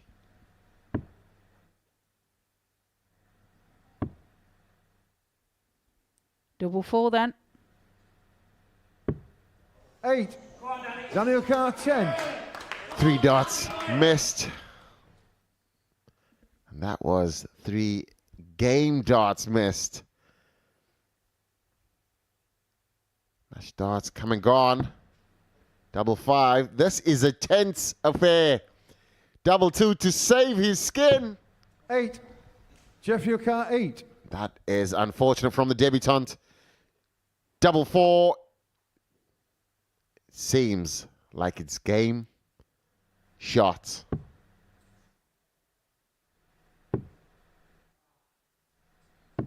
Six. This is unbelievable. Daniel Carr, 2. Rogue shout there.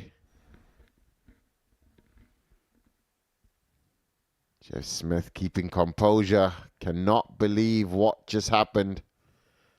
A rogue noise there. Double 1 to level the match and take it to a deciding leg.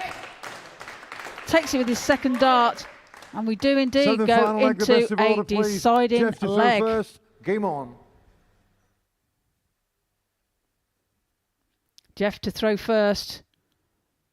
So technically speaking, he does have the advantage, but he's going to have to put in a 99. big score to make sure he holds on to that. So important about the advantage. 100. 6 match darts. Jeff Smith had. Now we're in the last leg decider. 99.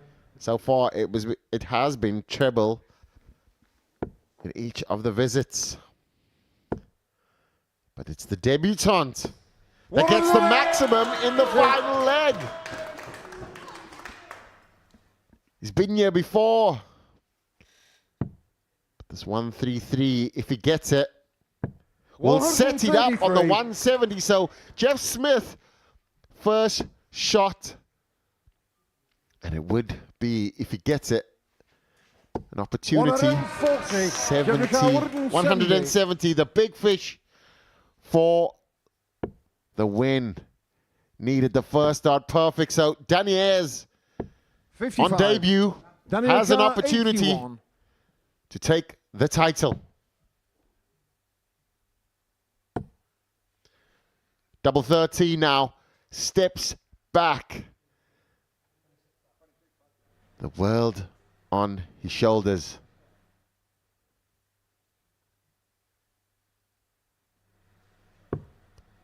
Danny Ayres misses a match start. So a chance now for Jeff to take out 115 for the match. Treble 20 is the target. 97. Just Daniel wires Carr, 13. the double 18. So another chance now for Danny. Goes one, needs double 6 now. This for the title. 3 match starts come and gone. Jeff Smith cannot believe his luck.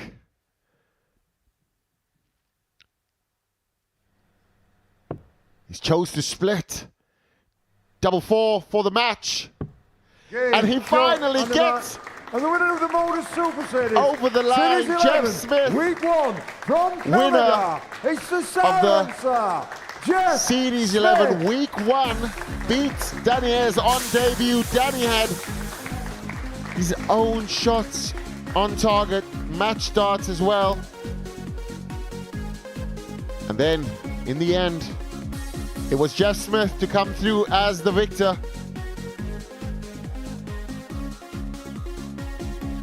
What a match. Could have been as easily done by Jeff. But now we are going to crown the Week 1 winner, Jeff Smith. Yeah, fabulous performance from Smith in that final, a 4-3 victory. What drama we had, both players passing up the opportunity to win it before Jeff Smith finally crossed the line. The Canadian conquers in the end. Great debut for Danny Ayres, but the time has come now for Jeff Smith to lift the trophy. So I'll hand you over to our referee and MC, Mr. Paul Hinks. Ladies and gentlemen, fantastic night of darts we've had here down at the Modus Super Series Lounge here in Portsmouth. We've had a fantastic week with 12 great players. Tonight you've seen 6 of them who've made it to the finals tonight. They've all done fantastic. The throwing has been absolutely superb. But unfortunately, there can only be one winner. And the winner of the Modus Super Series, Series 11, Week 1 for this week is from Canada, the silencer, Jeff Smith.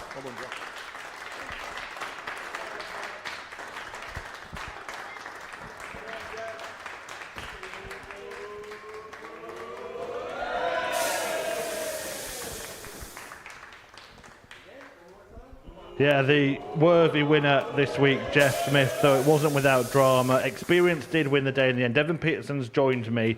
Drama at the end of that final, but he held his nerve, didn't he? Yeah, I mean, the way in which he was playing all game, you thought that it was just going to be almost second nature for him to just step up and finish it. It was so clinical. But when it comes to the winning double, I mean, winners know how to win, and he just found it so challenging. And then there was a rogue shot. I think there was like 12 darts, match darts missed from him, and so unlike him. But that's what a finals are. But the debutant, though, Danny Ayres, fantastic performance. Great final. It's glad that we went to the last leg, but I mean, Jeff Smith came all this way just for the medal. Yeah, well, you know that feeling, Devin, coming over from South Africa. I know you go back there a lot and try and fit in trips to the Super Series. Great to see here as well. David Evans played tonight. Stephen Johnson playing next week, sat in the audience watching. There is that sort of family feel here, isn't there? Where the players have been together all week. Correct, and I think that when you understand what the players' room is like, I mean, every day you'll see each other. It will be the shake of hands. It's the congratulation, commiseration after each of the games, depending on what the result is. Everybody tries to almost just be in the same space. So no, I mean, sometimes you do get players that are quite moody, and that then disrupts it. But yeah, I think that everybody, the fit, the mix is correct. I think the camaraderie is amazing. And just as we are saying, take a seat, Jeff. Yep. The champ is here. How we doing? Yeah, we are live on air. Jeff Smith's got the trophy in hand. Do you want us to put it on the table and you can use the microphone to talk us through how you're feeling right now? Hot. It's cooking up there. Devon usually says that when I ask him as well, but for different reasons. What does it mean to you to win tonight? Yeah, it's. I'd rather be lucky than good. Obviously, the stars must have lined up tonight. Didn't have my A game by any means. Semi-final, I was actually not bad, but that was only because I heard Devon say that he favoured the other guy, and it was like, I'm going to prove him wrong. But outside of that, yeah, I'm just happy to get the win. Trina said at the start of the show, consistency would win the week. Do you think that's what we've seen from Jeff? Yeah, definitely. And I think that, I mean, when he started his A campaign, his Group A campaign, the first day, fantastic. Second day, obviously unlucky on some of the games. And then the third day, bounced back. The concern is him coming after having a holiday for the 2 days in Portsmouth. That is always the danger. And we did say that if he comes early on and kind of finds his footing, which he did, like the professional that he is, and kind of just delivered the professional performance that we know Jeff Smith has in his locker. Yeah, what did you do those 2 days to try and keep yourself sharp for tonight? Yeah, my manager came up from London. We went out to the Belgian restaurant, had a nice meal, just enjoyed myself. Took Thursday completely off. Friday I went out to a local pub, hit a dartboard, banged it for about 2.5 hours, and everything was going fantastic. So yeah. Talk to us a little bit about the end of that final there, because it was really dramatic to watch. What was it like to play in? I should have won the leg before. I had plenty of darts at it. I had a call out in it where I was throwing for double, and it was just like, no, not now. And I didn't miss it by much. But like I said, hats off to Danny. He's a fantastic player, and he's going places. Yeah, absolutely. I mean, quick word on Danny, because this is his debut. He came in as a qualifier through the ADC system. I'm sure now he's done enough to get an invite back. What have you made of him, and where can he go? I think the performances itself, I mean, we knew about him when he came in the Group C. He was, by the bookies, he was back to win the group as well, and Tommy Modus done that. But you just knew that the Saturday would favour him just based on how he performed, what his group stage was like. I wanted to see what he was like in the knockout, and he did perform really well. But under the pressure that Jeff put him under, you could see that it was just a slight bit of nerve that came through. And I think that it's a great starting point. I mean, for debut, for losing the final, it's great because it means the next step that you want to go is just one step further. So he doesn't have a far way to go. But like you said, I mean, earning his spot to get the invite, achieving his spot through the ADC, fantastic opportunities for the future. Had you been watching the action on Thursday and Friday? Were you fully aware of what you were up against tonight? Absolutely. Like I said, it's lots of time in the hotel room back over at the Marriott, and I paid attention every time. I want to know what the players' weaknesses are, what to do, when to hit, when not to hit, and that sort of thing. But there's a lot of players here that impressed me this week. Yeah, 12 players here, but you came out on top in the end. You were the one lifting this trophy at the end of the night. But it doesn't stop there, does it? It means you will be returning for Champions Week. So the big occasion, how are you feeling about that?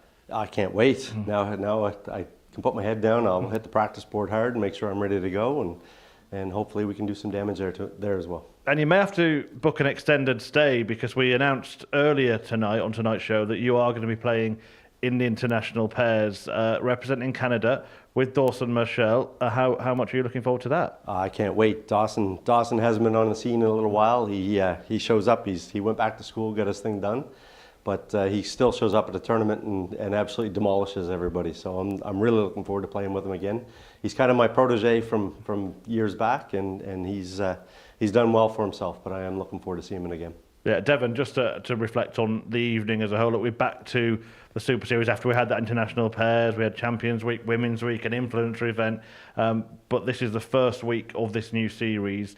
Jeff, the worthy winner in the end? I mean, you better say yes, he sat next to you. Yeah, I mean, I think based on performance-wise, I mean, especially on the Saturday, it's quite a challenge, because generally, like I said earlier, the Group A generally always doesn't come through because of the break, but we did know that Jeff and the level that he's playing at, the quality that was surrounding him in Group A, and to win that, and even by the smallest of margins, bouncing back after that second day, you knew that there was something going to happen.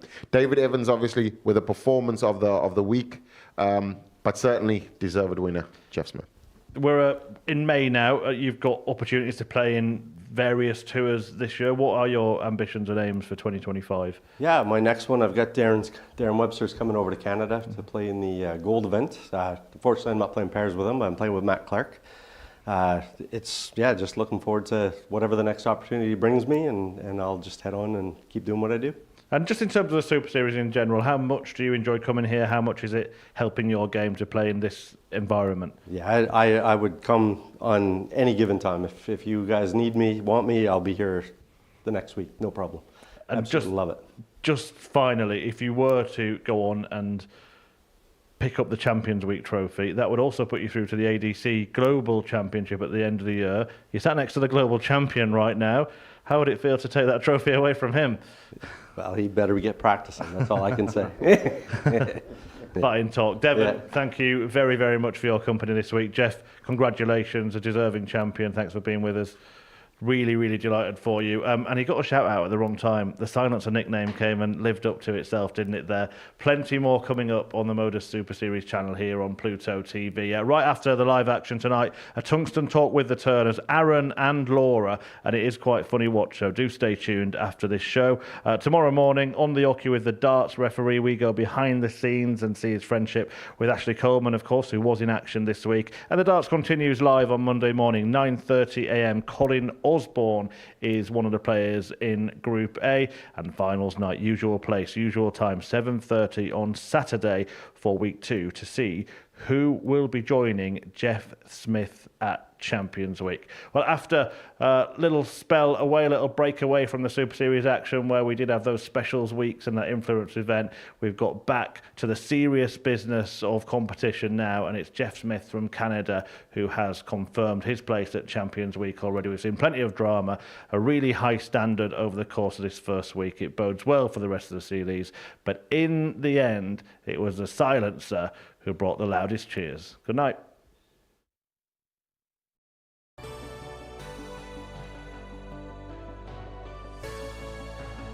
Gonna put my head down and go to work, try to play it one leg at a time. Jeff Smith now for the 4-3 victory, first game against Danny Ayres. The way I've been playing lately, I can compete with David Evans, let's go. Game shot on the mark. James Hubbard, 4-2 victor over David Evans. I'm hoping tonight that it all clicks together into a perfect game. For the match. And he finds it. Game shot on the match, Jeff Smith. Come down again, hopefully win it again. Gets it, and that sends David Evans through to the semi-finals.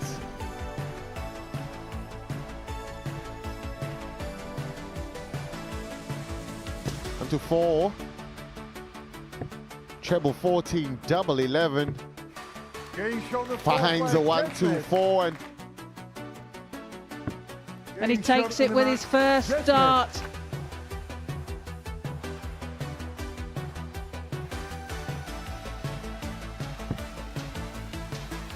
Still good, 97. Double tops. He loves double tops. He finds double tops. Double tops now to book himself in the finals. Needs double 10. Finds the double 10. Danny Ayres on debut makes the final.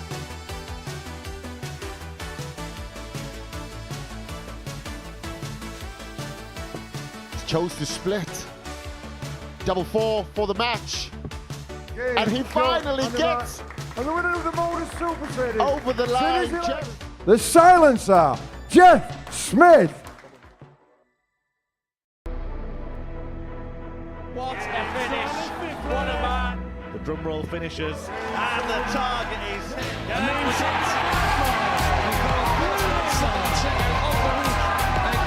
finals night, and it's a knockout.